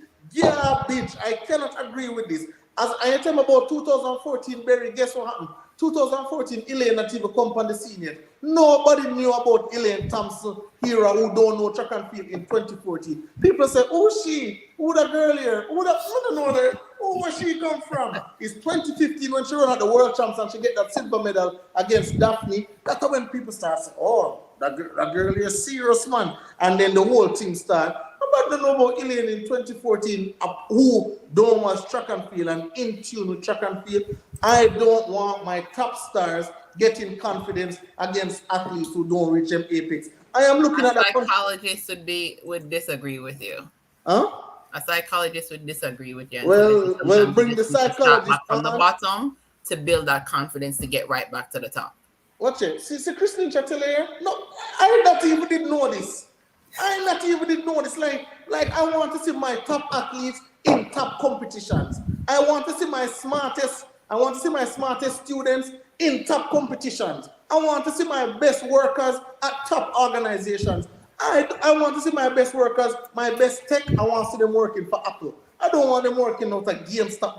No, I want them working for the top at the top. What is England doing at the Commonwealth Games? Kelly, I agree. I 100% agree. But when shit go wrong for you, and your mind is just so clouded, and you just have to stop. Some people just have to start back from the bottom. If I'm not mistaken, Michelle Aye, she is the Commonwealth defending champion. That girl from Trinidad, if I'm not mistaken. Trinidad, yeah. She is the defending champion. So let us say, all right, Elaine is going now to win gold. Let us say Elaine doesn't win the gold medal at the Commonwealth Games. Then what are we going to say now? What are we going to say now? Let us send her to pen relays, go and get some confidence against those athletes. Foolishness. Again. Not high school. But Fifi, this is foolishness. This is why I am even more convinced that the coach don't know what he's doing. Steve Francis was like, hold on. Brother, you understand the coach and make a decision. It's like an year. Well, she don't know what she had either. Steve Francis look on the start list and the man say, who are these athletes? I can't even mention one of these names. Sherika, come. Let us go. Might as well go make some money over the Diamond League here. So run against Natasha Morrison and those persons. It is absolutely ridiculous. See, Brianna Williams tried to get on the plane in order to make the 100 meter because that is exactly where she should be at the Commonwealth Games. But Ken, guess what? Let's just put this. I think I said JD. She don't make it. I think I said JD Smith said it. So if Commonwealth was before World Champs, yeah, makes sense. Training makes sense. But after that, make absolutely no sense. What Elaine should be doing, going to that Diamond League that will be run on Saturday and run that against the big people. But what I want to point out is that in the big guns one, right? Yes. That is where she should go. You want to build confidence run against the big guns. But watch it now. I think I say. But hold on. But if she run against the big guns and then she not perform as should, it's basically knock her confidence down a little bit more. And you're building my point, let me just go right in with it, Kim. So she perform against this. I'm not going to disrespect them. So she perform against these athletes and then she go lose. Wow, no. You mash up our headspace even more. You mash up our headspace even more, Bridget. Fifi, again, I'm gonna tell you. It's like as an athlete, get what you said, Ken, but it is like she just being knocked down. Make she start where she feel like, all right, she can start build back some confidence and go from there. So she go against the big guns and she lose. It'll fuck up our headspace even more. Why we think that confidence is Elaine's issue? Why do we think that? Where do we get the notion that her confidence is lacking? She said where? She said, did you not see the interview what she do with a person catch after trials and she said, yo, it fuck the what she come, it fuck up her headspace and she have to go back to the drawing board. Sorry. You not see that interview then? What you talking about? Levon, you know what I'm talking That about? was at the national trials. Yes, at trials what she said, yo. Yeah. She not in the right frame of mind. She never. No, that was because of the bag of false start, and the gun issue. That was that. No. Because she said she have to run for her spot. She not have no buy. It messed up her headspace. She said that was not the results that she was expecting. Fifi, let me tell you what happened. There was a gun issue at the start. There was like a 10-minute delay for that 100 meters. And she said she was going to walk off, but she doesn't have a bike, so then she had to continue running. That is what she was talking about. I don't know why we're talking about confidence with Elaine. Remember, under the same Stephen Francis, she come 4th in a 100 meter, she come 5th in a 100 meter under the same Stephen Francis. Because, quote unquote, Achilles injured here, Achilles injured here. I don't think confidence, I can't look at it and say, oh, confidence is her issue. I can't say that. I can't say that. All I'm saying is that right now, what it look like to me, she's running from competition. Right now, what it look like to me, she's running from a challenge. Right now, what it look like to me, she don't like to be pressured. She don't like when them say, you must compete, you must be at your best. You come to the table, listen, you go Commonwealth, she can win Commonwealth at 50%. What is that going to do? What is that? That never enough fear. Confidence. She have a confidence issue. Okay, well, Fifi, let me tell you, and I know Shelly is your runner, but remember, if she win this Commonwealth, next year World Championships, I want no excuses. I'm tired of the excuses. No more excuses for Elaine. She run out of excuses for her. She has 0 excuses. What are you doing at Commonwealth? So you say you have no prayer emoji for her? You have no prayer emoji in your phone for her? No, like I'm looking at it and I'm saying, yeah, Natalia White, yeah, Ramona Burchell, yeah, Nigel Ellis, yeah, Conroy Jones, yeah, Kemar Bailey. It wasn't even Brenna Williams, I want to say Commonwealth Games. You know more say Natasha Morrison. I want Brenna Williams. Why Natasha seems like she's Brenna Williams. Yeah, no. She could use it to win a title, but I'm saying, are people like Natasha and the people who want to see a Commonwealth? The thing is, Natasha is on the other end of the spectrum, so she's on her way out, right? Brianna, no, she hasn't made a 100 meter individual. Right? So, okay, come to the Commonwealth now and, make yourself feel good. Make yourself feel good. Go out there.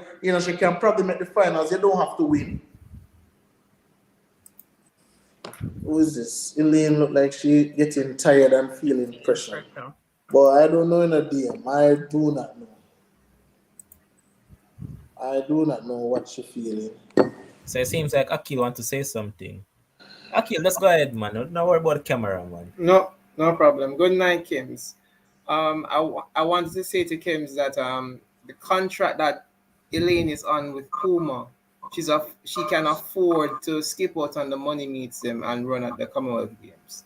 I think, and this is what I believe, as what Fifi said, I believe that Elaine is running at the Commonwealth Games to gain more confidence. For me, the big showdown is going to take place at the Diamond League final in a Zurich or Brussels, which one they might have it at. I think that is where we can truly say, okay, watch Elaine versus the other 2 ladies. But for me, like, I don't have no problems with her going to the Commonwealth Games. I hope she goes there and I hope she runs really well there. Okay. I think that's it from Akil. So all right, Kims, my question to you, and I'm just going to follow up on what Akil said. So let's say she go to she has already at there, and she ran 10.99 in the heat. So let's say before the championship ends, the 100 meter. Let's say she run a 10.6 low, 10.5 high, thereabouts. What would your argument now be? That's not happening. But that's not happening. Hypothetically speaking. That's not happening, but let me go with your hypothetical, right? If she does that, then I'm still not impressed, right? I'm still not impressed because when the lights were brightest, when it mattered most, when greatness was all that was required, when the whole country was looking at you, you failed. You were disappointed. You didn't show up. And then we'll go to the 200 meters. We all know what happened in that 200 meters. You were the reason why we never have 1, 2, 3. You look like you gave up from your come out of the blocks. You look like you were disinterested in running the race. You look like something was wrong with you. And then now, all of a sudden, you're well and you're fit again for the Commonwealth Games. I don't like it. It's not a good look, and this is why people give her a lot of stick.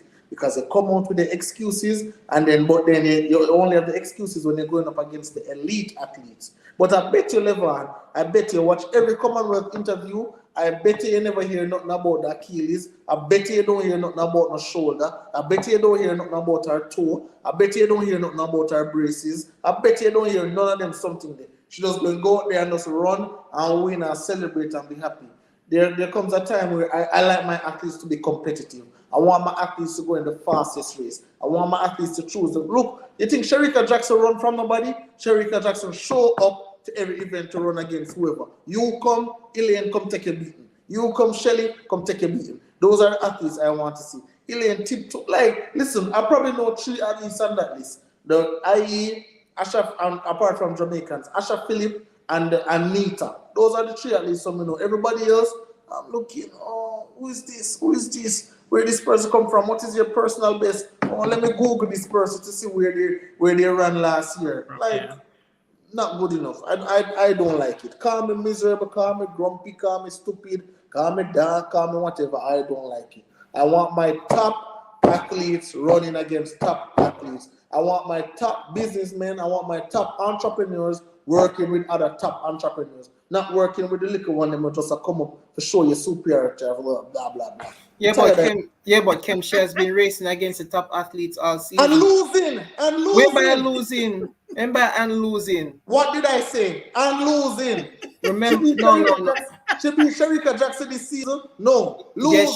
Yes, she has beaten Shericka Jackson this season. Where? In the semi-finals of Jamaica trials. Man, come on for the screen. A win is still a win. But anyways, what I'm trying to say to you is that you look at Elaine's race this season. Elaine has raced against the best. It's not like she run away from nobody.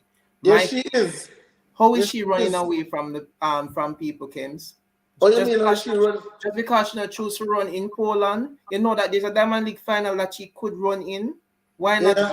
Why not save myself for that? Exactly. Why not?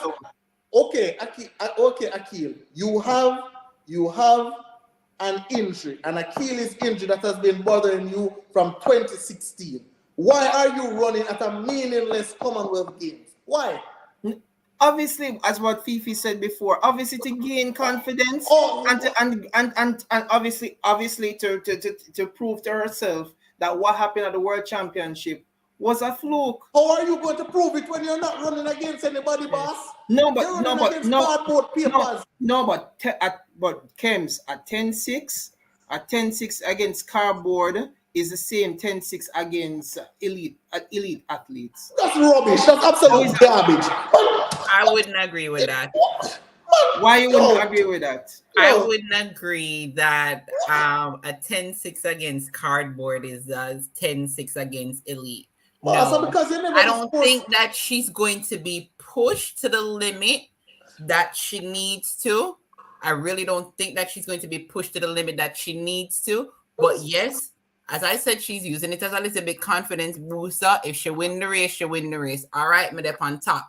But it's not going to hold on the Kems. It's not going to push her to the limit that she needs to be pushed. Fifi, tell this man, if you're in a race versus Anisha McLaughlin, Simone Facey, and all them people there, it's a total different feeling than you're running against people where you don't know. Who just start the track and field. It's just a total different feeling. Different. Don't tell me. Listen, you're going on that race and you know, say, all right then, yo, me no know them people here, I can bust them ass. You're going on a race with Anisha McLaughlin, Simone Facey, I said, John no star. Boy, me no know it will go, you know. You're going on a race with Shelly and Fraser Price. You know Shelly and Fraser run 10-6 this season. You know you're not even glimpse 10-6. You know Shericka Jackson run 10-7. You know you're not even glimpse 10-7. No, you're going to this race. The fastest person I think in this race is the Nigerian person who must run the 10-9-9 too. But Kems, what I'm trying to say to you, Kems, is that this is not the only opportunity she has to raise Shelly and Sharika. And she can raise them later down the season. Okay, and I understand that, Akil, but what I am saying is that if you are an athlete that is constantly plagued by an Achilles injury, why are you going to run in a meaningless meet? There is nothing the Commonwealth Games can do for Elaine what she can't do without. Absolutely nothing.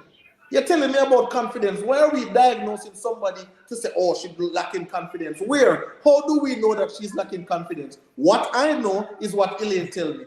Our braces hurt, our teeth hurt, our shoulder hurt, our Achilles hurt. Those are the things that I know about Elaine. I don't know nothing else. So don't come tell me about a confidence. The braces not come off long time. Huh? The braces not come off long time. So she still have on her braces, man. Retainers. Or retainer, whatever, that hurt. Yeah, that hurt. like you always are trying to make some point for some people when the point is absolutely not there. There is no reason Elaine must be at the blasted Commonwealth Games. Zero. Then, you can't give me a reason why. You tell me about confidence too. yes, Rico too to the super chat saying that Kev, stop bashing Elaine. Stop, boss. Me tired of you. Rico too hot. I am begging you to come on the show. I will pay you to come on the show, Rico. Please. I'm tired of you talking over the blasted computer screen. But this man, listen, this man really upset me, This man tell me about, Puma is paying her. Puma contract is paying her enough money, so she don't need to do this. But I disagree with that as well, by the way. I don't think Elaine has enough money in her bank account to be ditching these moves. What Akil don't remember, True. After tracks, then what? She's on my flight and the crew, they're on her back. Yeah. If you have enough money, all your crew in first class. Back. She alone in a first class and the crew, they're on her back. Man. Yo.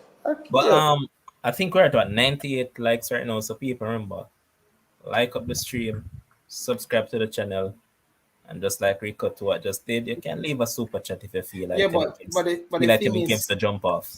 Sorry about that, Kim. Yeah, but the thing about it is that, as I said before, if she goes to the Commonwealth Games and she runs 10-6, she basically increasing her the money that you get to run at the meets, like the money that they would pay you to come and run at the meets. You show up money. Yeah, your short money. Yes. If she goes to Commonwealth Games, Commonwealth pay them that? No, I'm not talking about Commonwealth. I'm not talking about Commonwealth. I'm talking about the fact that if she goes to Commonwealth and she runs a respectable time, like a 10.69 or a 10.68, which is a Commonwealth Games record, I think that increase her short money. So you sure about that, Akila? The appearance fee actually increases with that? It will increase. It will increase it because of the fact that this is now going to be her season's best. So it will increase the appearance fee, because then she can go back and negotiate and be like, all right, then listen, I'm in with the elite athletes who are running those times. So you either go pay me as well as them, or I'm not gonna show up. Thank you. And that's what I'm saying, Kim. When you're saying that she has no benefit in running at the Commonwealth Games, I have to disagree with that.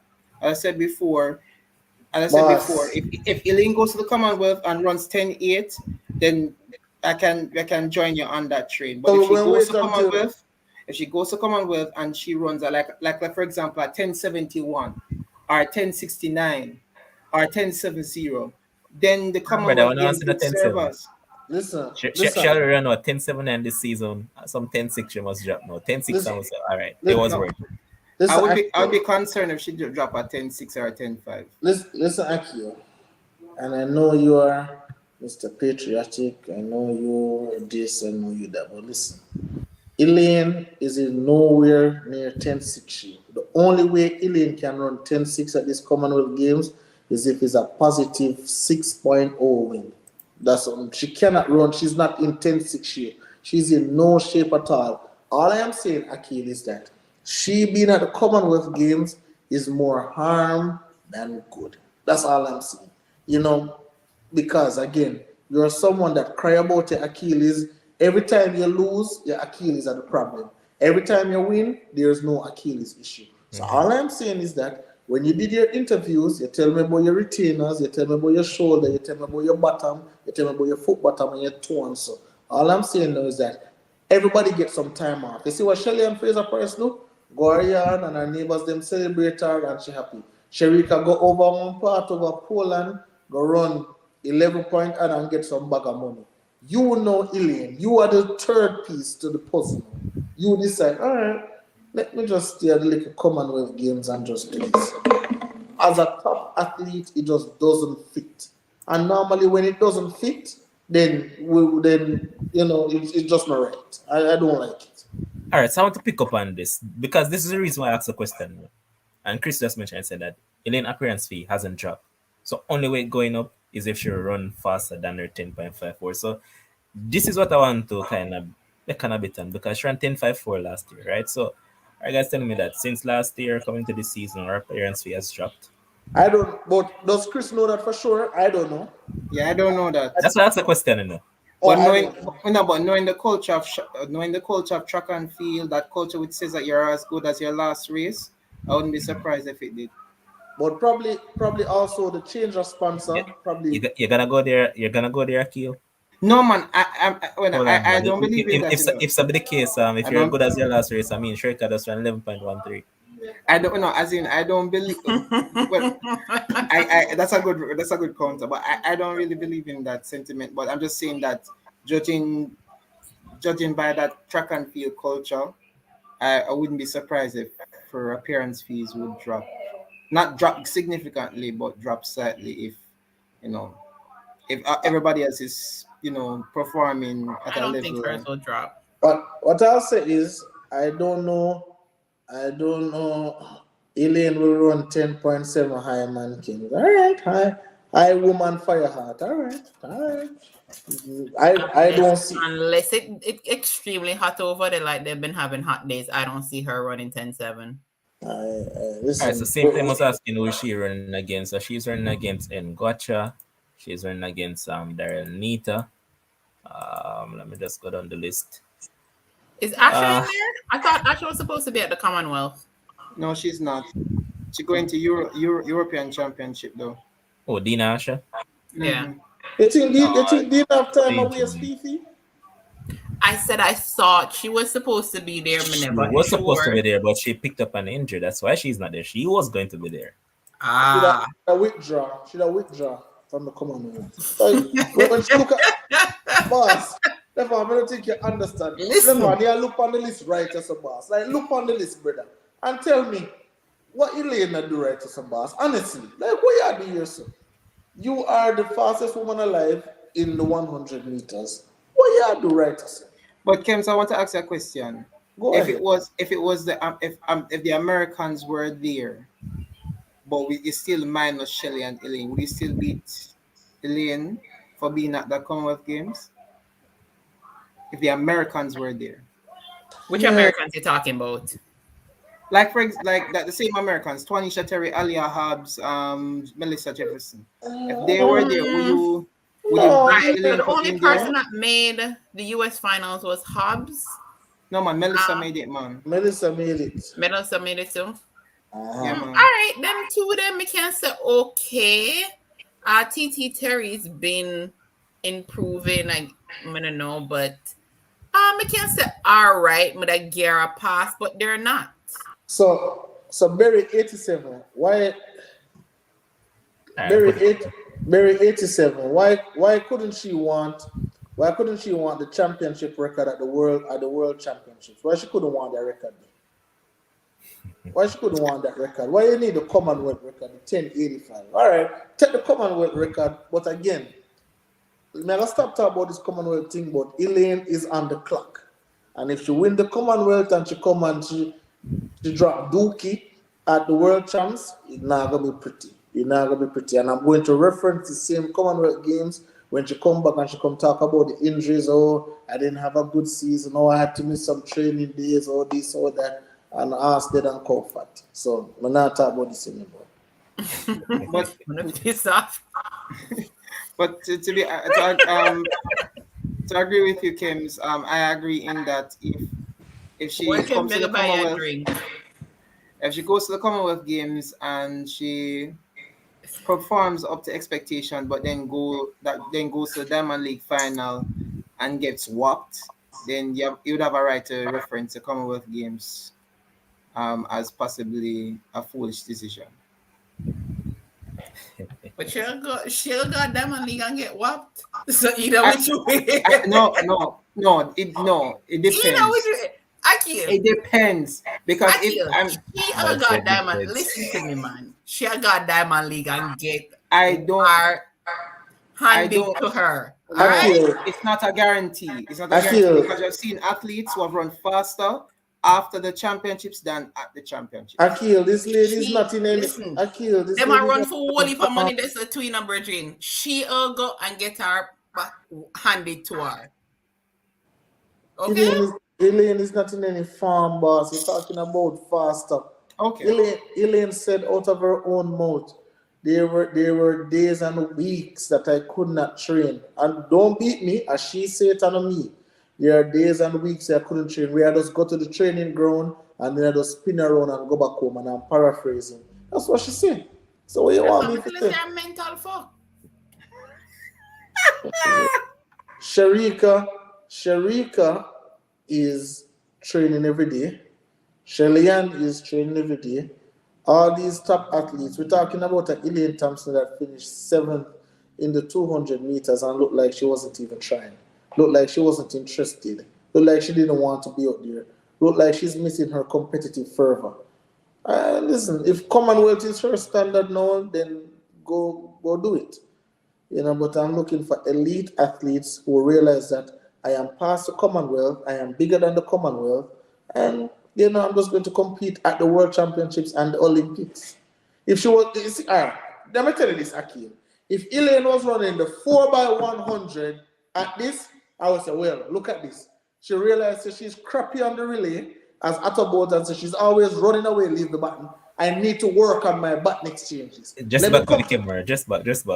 Let me come on the Commonwealth and work on my button exchanges. If that is what she did, kudos to you, Elaine. Because you realize you've been messing up badly 2 years in a row. So you want to stop pointing the finger like you do and say, I am the problem. So I'm going to sort this out. Accept my fault and try to work on it. And then if you want to get some one last thing, if you want to get some cool points with the Jamaican public, with everybody, hey guys, I realized, I went back to the tape and I watched a 4x1 and I realized that, I really ran out too early. So I'm coming to the Commonwealth Games. Whether you are BSP brother, I'm coming to the Commonwealth Game to run the 4x1 to improve on that. We don't have a lot of chemistry, but I am serious about this cause. Jamaican people love her again. Hey, Elaine for president. Yes.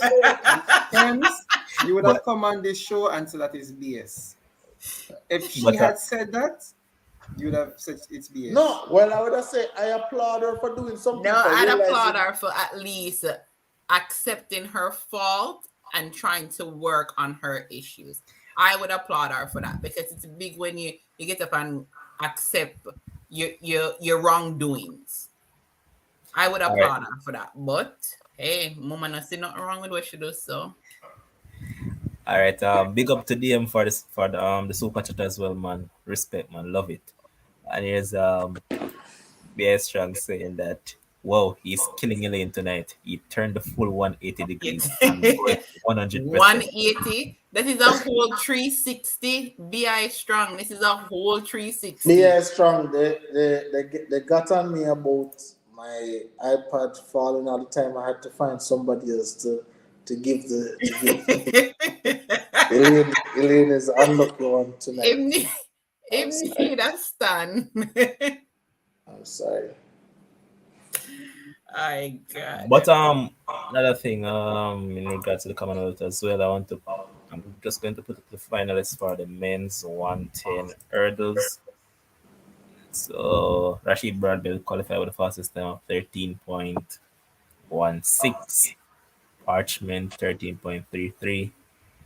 Zella from GBR 13.35, Bennett 13.40, Pozzi 13.41, Shane Brathwaite 13.42, Chachkovich 13.47, and Huff from Australia 13.62. 1, 2, 3. All right. So you see Parchment get a pass because of what happened at the World Championships. So him get a pass. But you see any of Parchment had run that final and win or come second, I don't want to see Parchment at the Commonwealth Games, boss. Give the other persons an opportunity, for build up. Strain or was it a cramp? A cramp. It was a cramp, he said. Yeah. He said that I think he was saying that it was due to dehydration. Yeah. All them things there. How you did? What's going on, man? Listen, me. When I see him come off, what I heard Lama did him look, and I was pissed. I was like, man, this man better ass get up. I'm sitting in the stands. I'm gonna say, yo, this man better get up. I want to see him hobble go over the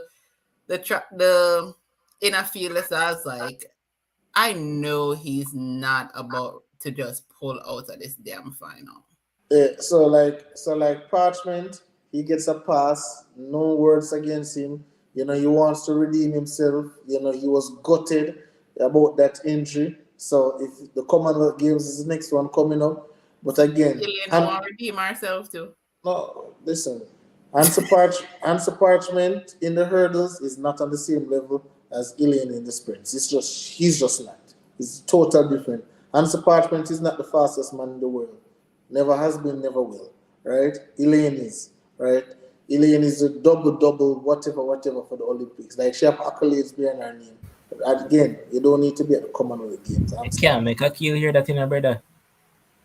But say Akil say Parchment can run the world record in a brother, so careful. No, he's going to say he's not going to run it now because there's no Grant Holloway, there's no Devin Allen, and he picked up a cramp. I don't know what form is he. Akil. No. As I said before, I still believe that if he was a fit Ansel in that final, would have run 12.74. But you know what? It never happened. We move forward. 12 what? 12.74.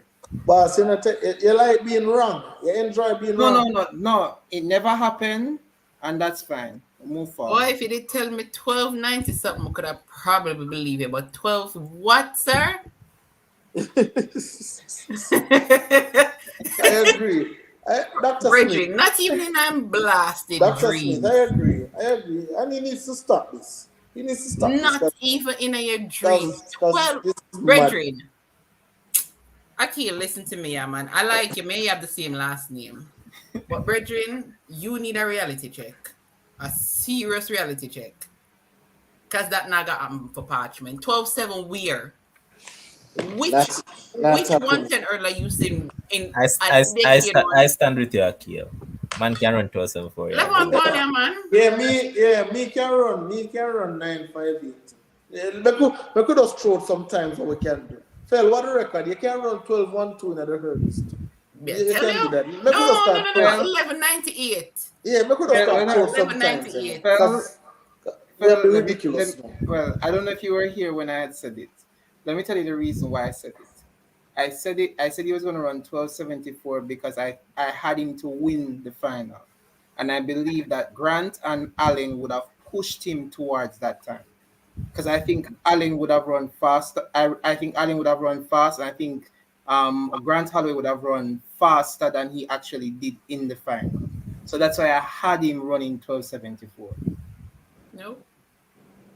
I don't see it. Like, let's see the comments. He would have to, even for him to run 12.90 something, he would have had to get out before Grant and had a flawless race. And he's not the best starter. Yeah. No, he's not the best starter. Mm-hmm. Akil fired saying that Akil would have run 12.9 maybe, 12.89, but 12.74 kind of crazy, Akil. You need to stop now. People stop. Yeah, man. No, man. That was a predict. No, but that was a look. As I said before, listen, predict that reality. never happened. That never happened, and we take the L. I'm a mover. And here's Rico to the super chat once again, saying that Fifi and Kims need to retire. I'm done.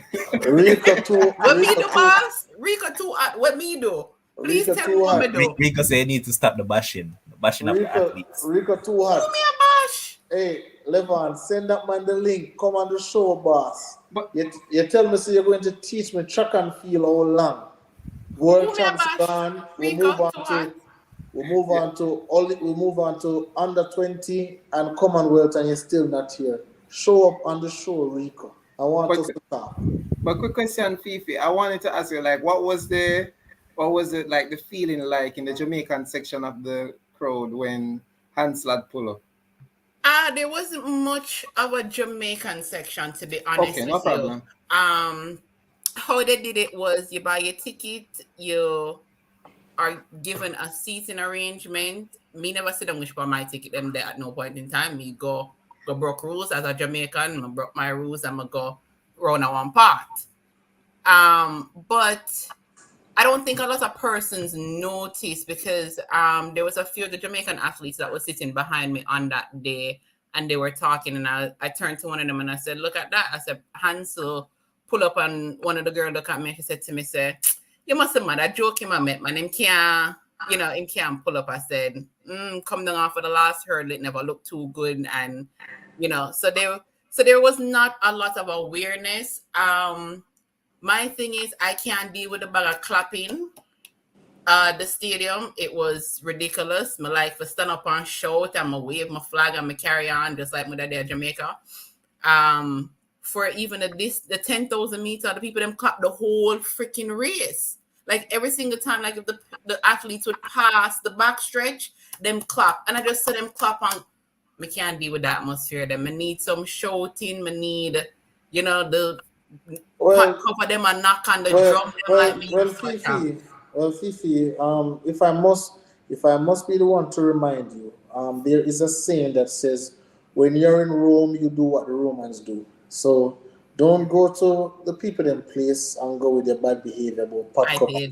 What they do there, they clap, and they clap. That's what it is. I enjoyed the horns, the Jamaicans that had their horns. I enjoyed it. That is one of the things I'm going to invest in now for a next meet. That I have to have my horn. I buy one like a makeshift stick and they put my flag on it for wave. Yeah, me never do as the Rome's do. Me not follow. But I heard that there were some Americans who didn't like the horns. For them problem not. I heard that there were some like American audience members of who were there at the time who were wondering why they were questioning the horns and saying why they have these horns and so forth. Absolutely. Honestly, I sat behind the Nike crew sat in front of us. Where we were sitting, the Nike executives, a couple of the Nike executives were sitting in front of us. And one of them turned to us and asked us, the vibe is different than what they're used to. They want to know what it is about track and field that bring out Jamaicans and make it so, so much fun. Because he was like, yo, I like this vibe. I like, the shouting and you guys carrying on with the athletes and all of that. So for them to like it, that's a for them problem. Me did stand up at one point in time. One man touched me on my shoulder and said to myself, sit down. I'm gonna make him know so I'm gonna pay my ticket and me will buy my ticket and me will do whatever me want to do in the stadium. If him can't see, he stand up too because everybody has stand up in front of me. No, but Phil, and I don't want to turn this into another one of those shows, but again, when you're at an event in the great Eugene, Oregon, you have certain behaviors that are acceptable and certain behaviors that are unacceptable. And, some of your behavior, I'm sure, you were with the Adrians of the world. And since I can just imagine the behavior that was on display out there. But Kems, what I'll tell you is that Phil, Adrian, and a whole lot of them, they're drunk every day. Or they were drunk, and that's why they wanted the craziness. But Trevor Woodley. Excuse me? Who told you that we were drunk? No, we were not. I said what I said. Anyways, we were not drunk. To what Trevor Woodley asked. Any which way, we're gonna do best behavior. We had fun. There was other Jamaicans there that loved the party. And you were drunk. Yeah. But Trevor Woodley, actually, Amusa never broke the record twice. She did once. That 12.06 was rectified, man. It wasn't that the wind wasn't inside the allowable limit, so it was only once she broke that record. And in terms of the farm that she was in, nobody once said that they expected the world record to come. Yes, she was expected in a fast time, but in terms of world record, no, nobody really saw that. Yeah, that is true. Another thing, Felicia. Were you there when the 4x1s were run? Yeah. What was the response when Jamaica came second? Because I was upset. Yes, Like the you want to crowd. wait if you have said about I the mean, experience every race, you know. you're gonna obviously hear the Americans above us because, hey, I mean, right down to the line, we were toe to toe cheering with them. We lost, we did lose. The crowd, the American crowd, could get up and rail at that point in time. But Right. Degrassi humbled them after that, which I liked. Couple minutes after Degrassi humbled them, me they expect them with a rail up and a go and them never expect to lose that one day. But them lose it. But the atmosphere, I mean, it was still love irrespective. Just like how we go out there, we'll compete and the athletes them shake hands afterwards. Even though USA win, a lot of them like the vibes of the Jamaicans there and how, we'll toot a horn, whatever. It may not be for everybody. The horn tooting is not for everybody. Some like it, some never like it. Like I said, we sat behind Nike personnel and they enjoyed the vibe. One lady, she was like, "Oh, carry on. I don't care. Can I record this?" And, I said, post it wherever you want to post it. It's fine. So we're not going to be everybody cup of tea. Understood. Yeah. Well, I don't think losers should be celebrating. But I must say you're a girl mess up, you're a girl mess up. So I must say one thing. You want me to lose a year girl mess up, so go talk to she. Well, actually, she didn't. Actually, Shelly got, and I'm glad we bring this up. Like amateur man, here we go. I'm going to send you a picture. And I wanted to put it up. Listen, Shelly and Fraser. Hold on. My company case. Wait, my company case, but I don't believe all the baton exchanges were good. Mega said that. Mega call a spade. I don't believe all the baton exchanges. We already established that. What I'm saying is that Akil girl, Jenna Prandini, what Shelly and Fraser on the third day. But why? Can I... Hold on, Akil. Yeah. Mm-hmm. Why? Shelly and Fraser Price, when Shelly and Fraser Price get the button, guess what? Jenna Prandini not even get the button yet. So how is it that a slow poke in Jenna Prandini was able to walk down Shelly and Fraser Price and hand over the button before Shelly and Fraser Price? Can somebody explain that to me? Levon, can I show you the picture real quick so you can put it up for the viewers? I know the viewers in the comment section is wondering, what am I talking about? So let me just send it to your boss. Hold on. Yeah, but I want to make a point though. Make a point. You know that in Great Britain was so close. I think they were neck and neck with us and USA. And given that leg that Darren need to run, I think if Dina Asher-Smith never had that injury in that race, I think Great Britain would have shocked both us and the USA. What do you guys think about that? No, I think sure if all the baton exchanges were good and we didn't have that huge mess up on the first and second leg there, I do believe we would have won. I don't think. Mr. Levon, I sent you the picture because I don't want us to talk about hypotheticals or if this never happened. We're going to talk about what happened. We want to talk about what happened in the race. I'm tired to hear, and no, this is me now being a two-side cutlass and defending Elaine. Because I'm tired to hear this rubbish that she was the one who spoiled the relay. So now I'm going to show you exactly who spoiled the relay, exactly why Jamaica got the silver medal and not the gold medal. So Mr. Levon, if you may, post up that nice picture for me, boss. Because Akil, and I want you to be honest. I want the persons in the comment section to be honest. Hold on. I want the viewers to be honest, and I want Fifi to be honest, and you to live on. I know you're an honest noble man, so I want your honesty today, right? Because when I look at that, I was like, wonderful. And here we go. So Akil, look at this. The top one is Elaine passing the back to Hold Shelly. on. Let me zoom it. Yes, zoom in for me, boss. Thank you. Yes. So the top one is Elaine passing the button to Shelly. Right Where here. you see the button is received. When Right the button here. is received, remember, Abby Steiner run off before Elaine, So what this is showing me is that Elaine ran down Abby Steiner and pass Abby Steiner and hand over the button. And I don't want no interruptions when I'm talking right now. I want to talk when I'm done. Let me get my soliloquy out of the way. No, look. So Shelly Ann now receive the button right here. Thank you, Mr. Nobleman. Thank you, Mr. Dingo, circling that for me. Thank you. Now, look at the Americans right here. Abby Steiner have not even reached out her hand to give the button yet. Jenna Prandini is still waiting. Reach.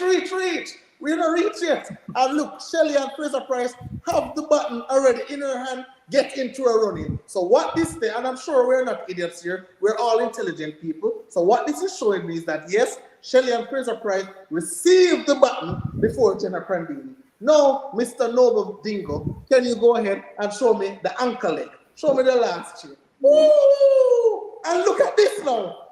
This is the same Jenna Prandini already hand over the button to Tanisha Terry, and now Shelly and Fraser Price just handing over the button to Sherika Jackson. So what I can surmise from this is that Jenna Prandini walked Shelly and Fraser Price on that third leg, and as a result of that, Shelly and Fraser Price is the culprit. I thought it was Kemba Nelson. I was a little bit shaky about Elaine, but now we'll find the absolute culprit. Shelly and Fraser Price is the one that cost Jamaica a gold medal in that 4x100 meters. I rest my case. All right. The only thing I will say to what Kim said was that I'm one of those. I was one of those persons who did not blame anybody but their coaching staff who picked the team. I lay full blame on them. For me, that the setup of that team was wrong. So I never follow nobody on social media. I said, Akemba mess it up, or Elaine mess it up, or Shelly mess it up. No. The coaching staff error. And I leave it at that. So my blame is on the coaching staff of setting up the team the way they set up the team. Okay. I just said Prandini had less curve to run than Shelly. What? She's on the inside. Put up this number, because I think Dr. Smith wants to call. So put up the number. The number is running across the screen. Yes, the number is running across the screen, Dr. Smith. I want you to call in, and I want you to talk like a doctor. All right, so 876-919-5816. Prandini had less curve to run. Hold on a second, Phil. So, Dr. Smith, you're one of them I was a beat up on Kimster, I can send you the link so you can join the stream as well, whichever one you choose. Yes, I prefer you come on the screen, Dr. Smith. I want to see your handsome face and so. Come on the stream, Dr. Smith, please. All right, you know what? Let me just post it in the comments. Or anyone of them that want to jump on, because there are a lot of them that really want to go against it. All right, so if anyone want to jump on the stream, there's the link posted. So you can just click the link. Actually, it's calling. Good night, boss. Good night. Oh, God. There. Right, so just to talk about the whole relay thing, right? So, the first thing, we have to all agree that relay setup was totally incorrect, right? I personally don't believe that Shelly should be running a curve, right?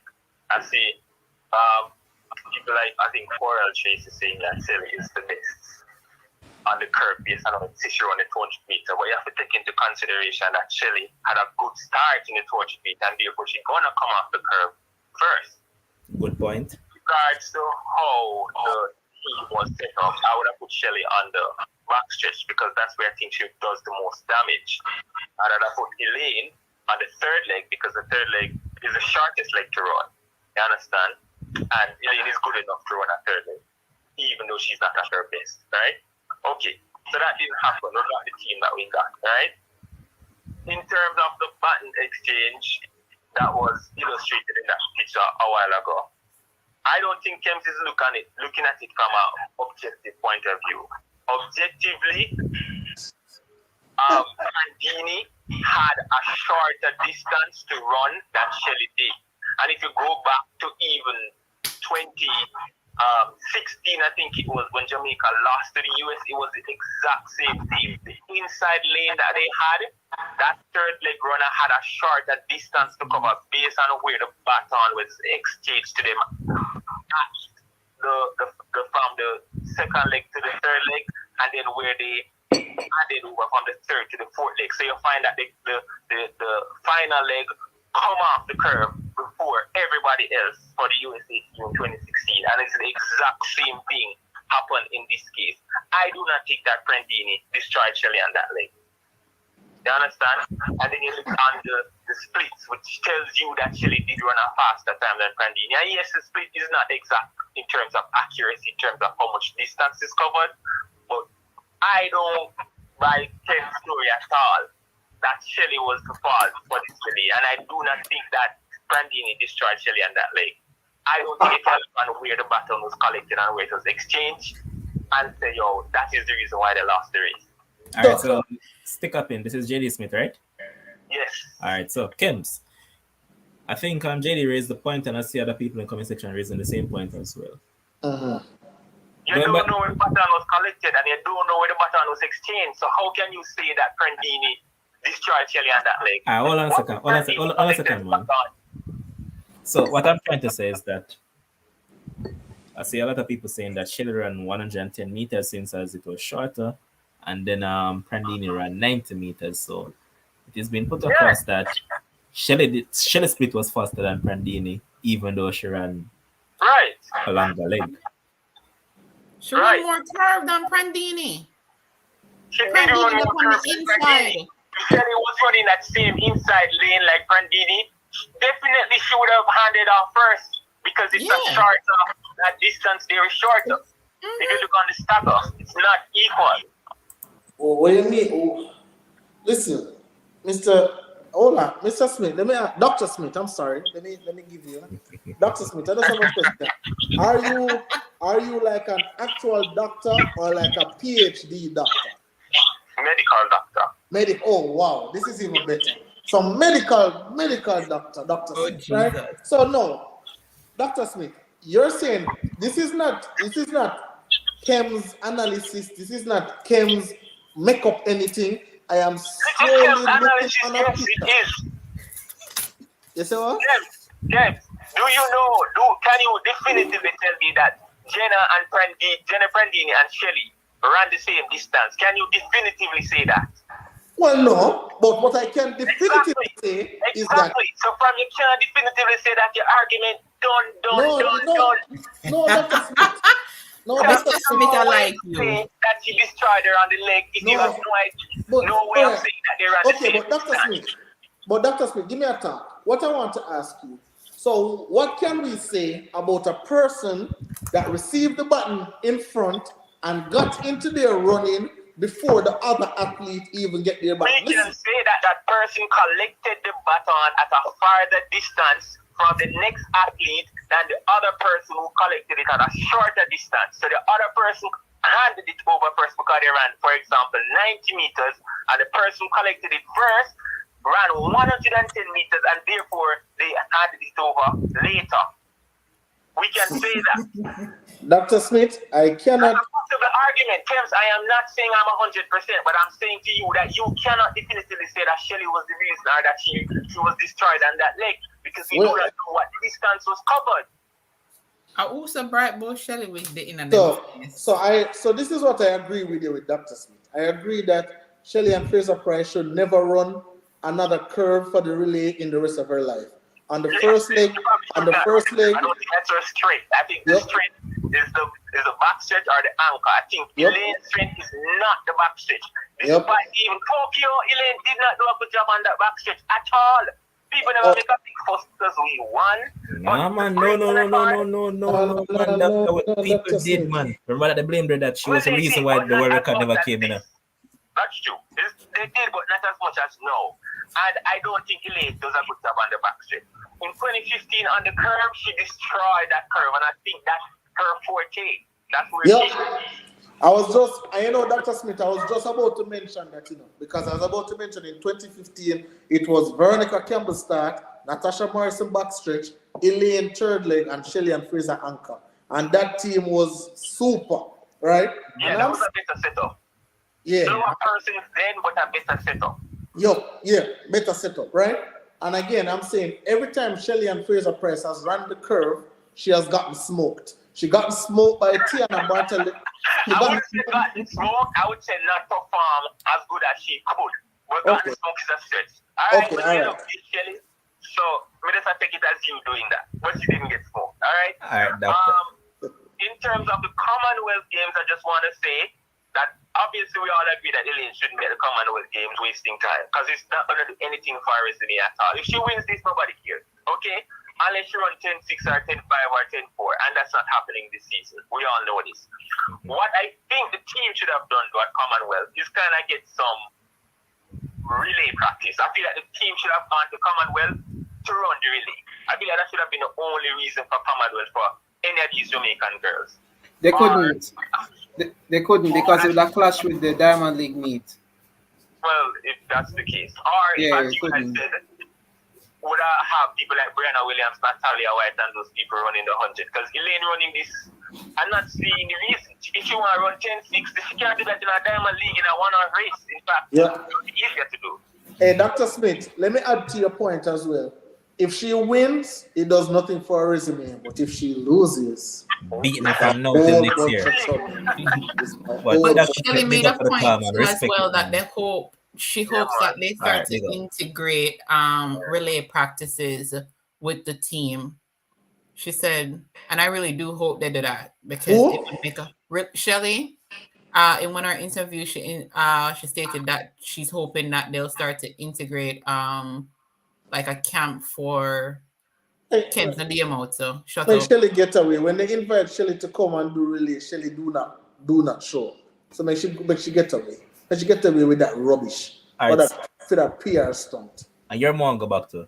How you know that? Mr. Fella clap when JD mentioned it, so you're what I'm saying.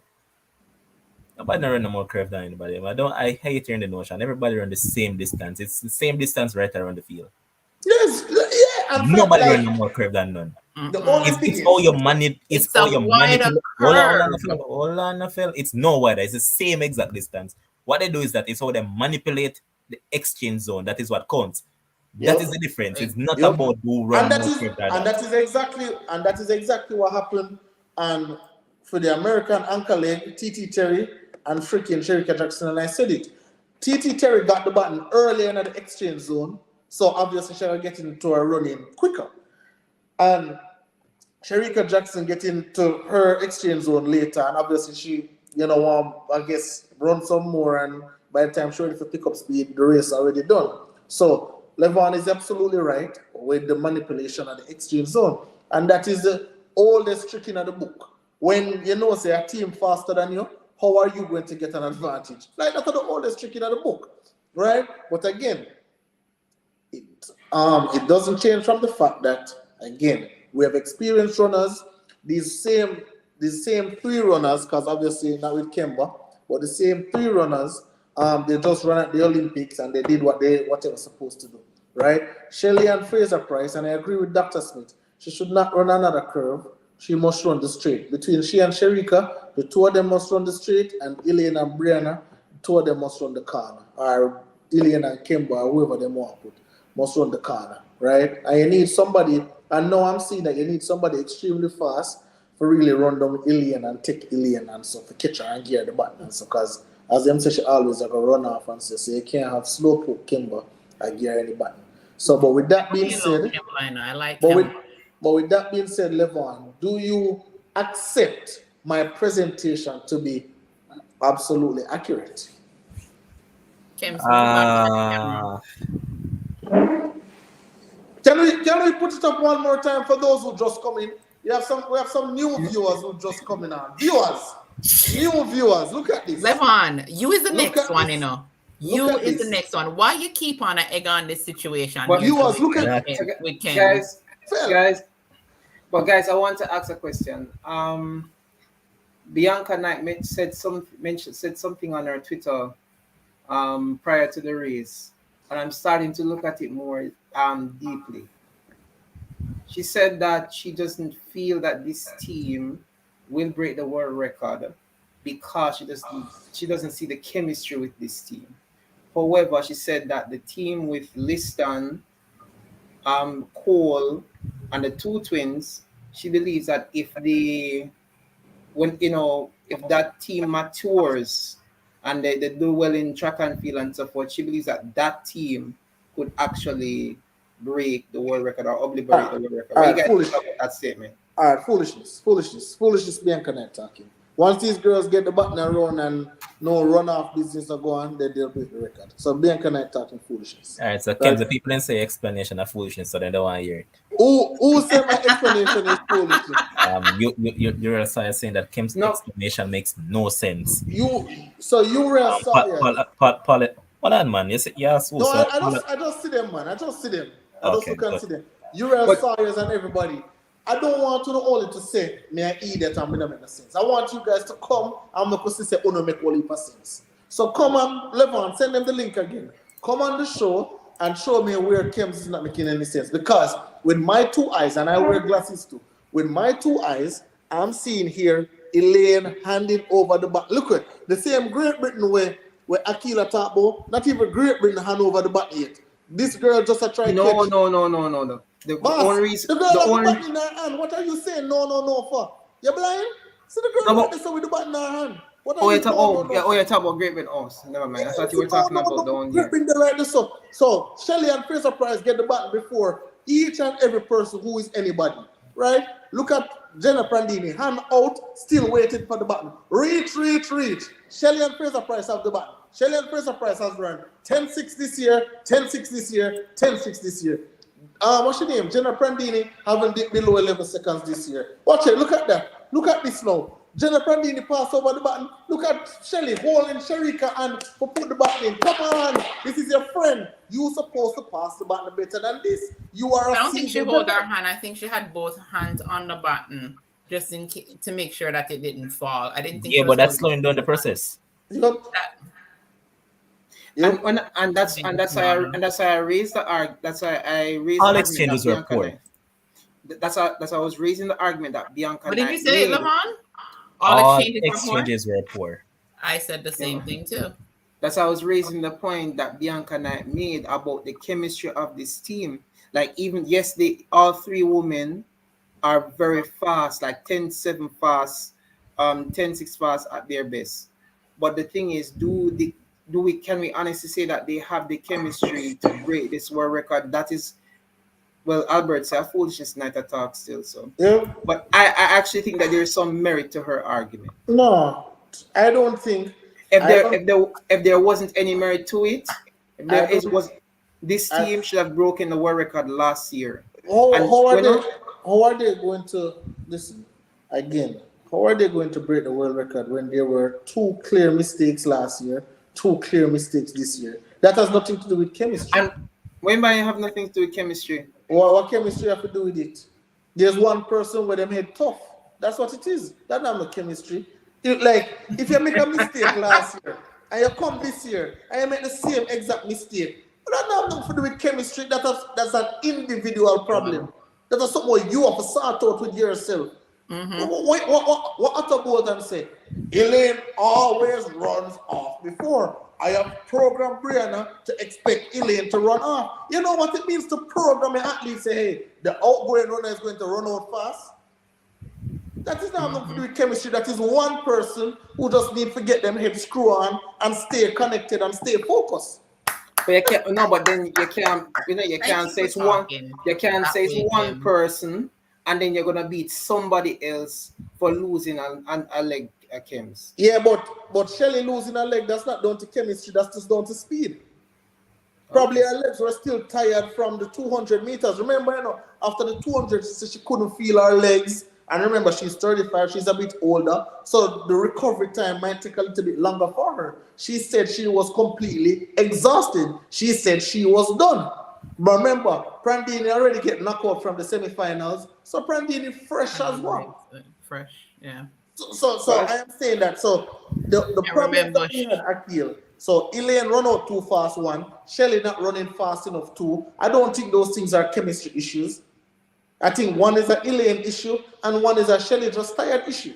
I just think that's it. Okay. But I think next year is probably the last year for this quote unquote group. But all right. So hold on. At World Under-20s, Akil, if you have the information privy to you, which 4 athletes are there for Jamaica? 4x1 female. 4x1. All of them did there, man. All of them did.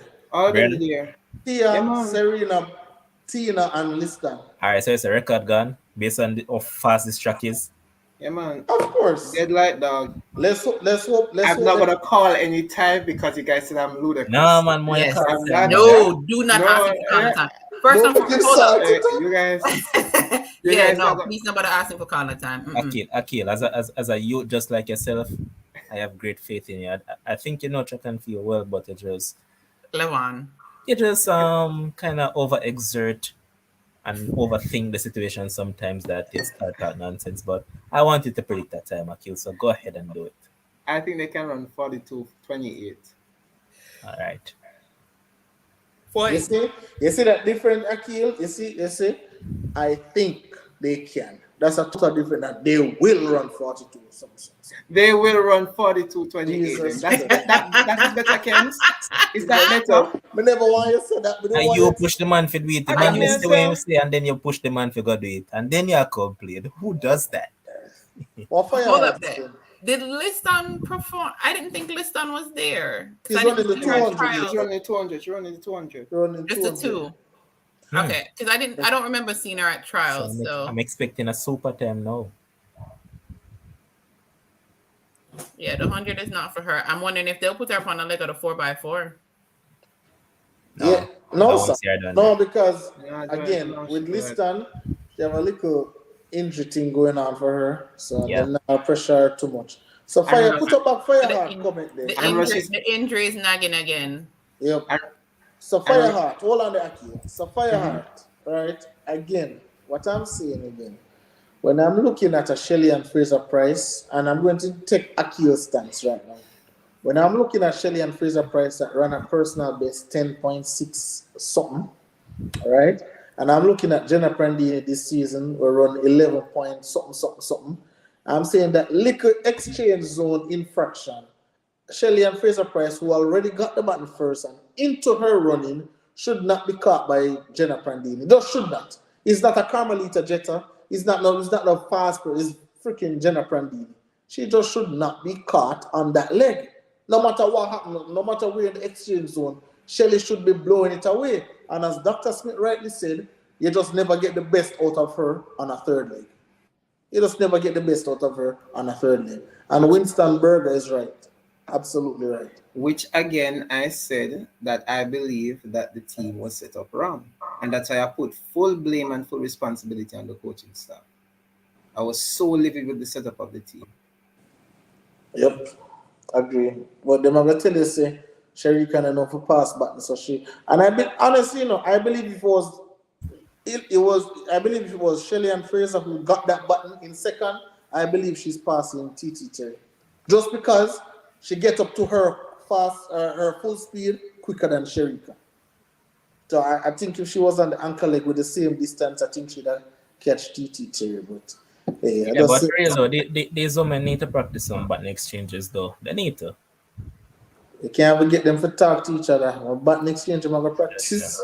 But the final thing before we close it off, the reason why I brought up the 4x1 under 20s, and I mean, we'll get for, I think we're going to have a track show tomorrow. Producer, yes, sir. All right, so yeah, producer said track show tomorrow again. So, yes, Tara Edwards saying that I would take out Tia and put in Kerita Hill. I like this. Why? No. This is the reason why I wouldn't.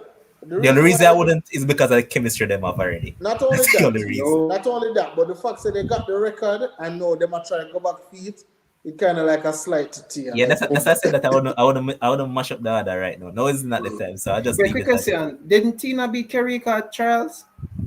Tia, she did. Tia did beat Kerika at trials. She did. Yeah, but what was the first time?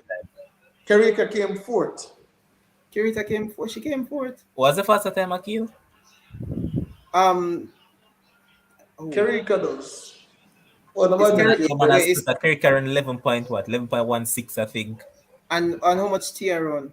11.2. She run 11.1. She run 11.1 at trials, man.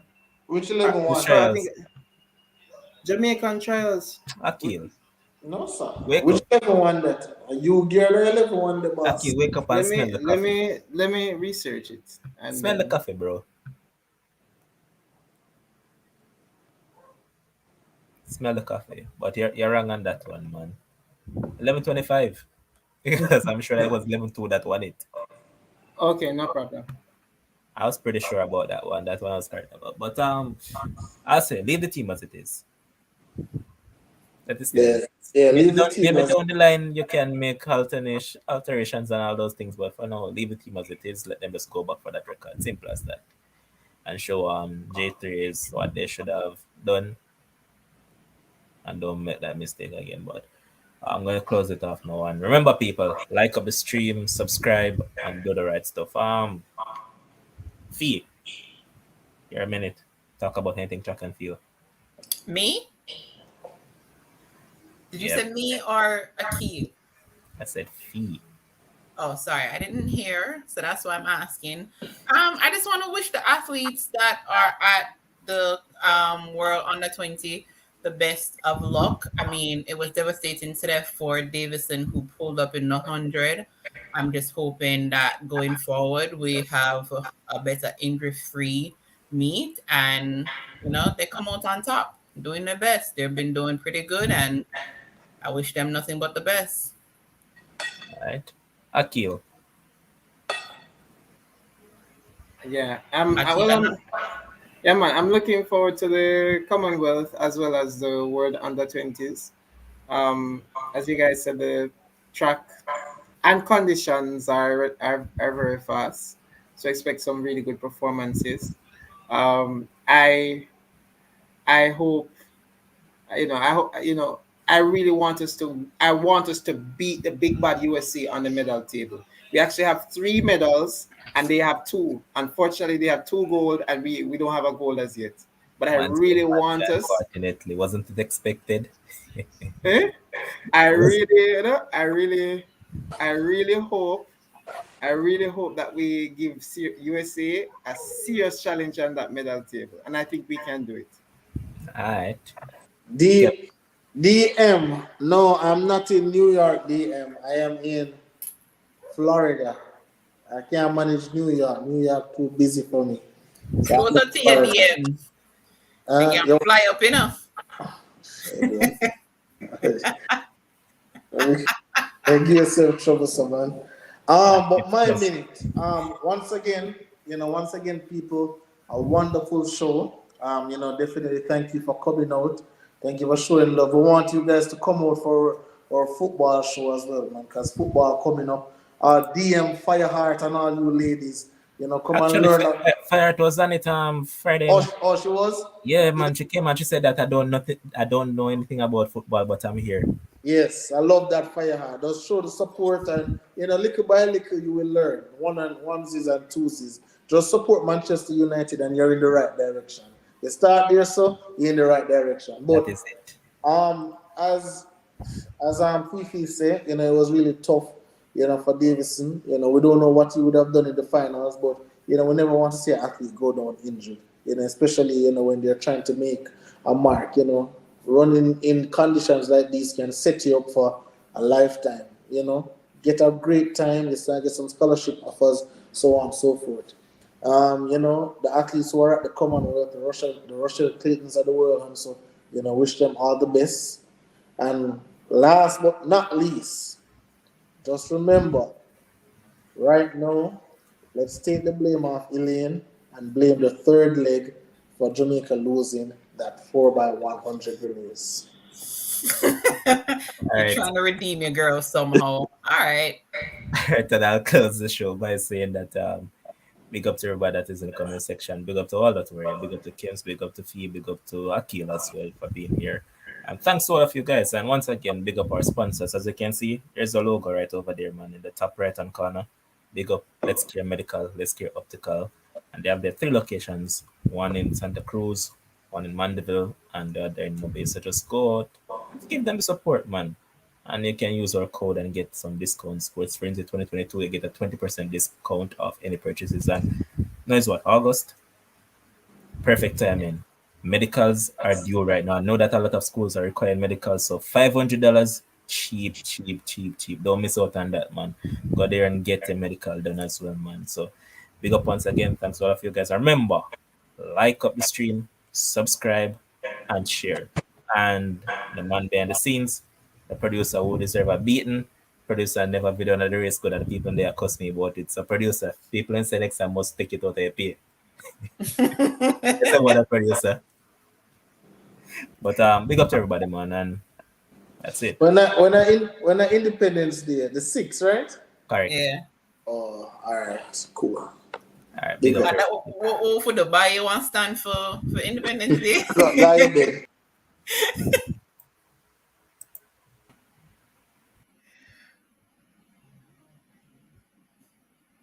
Lie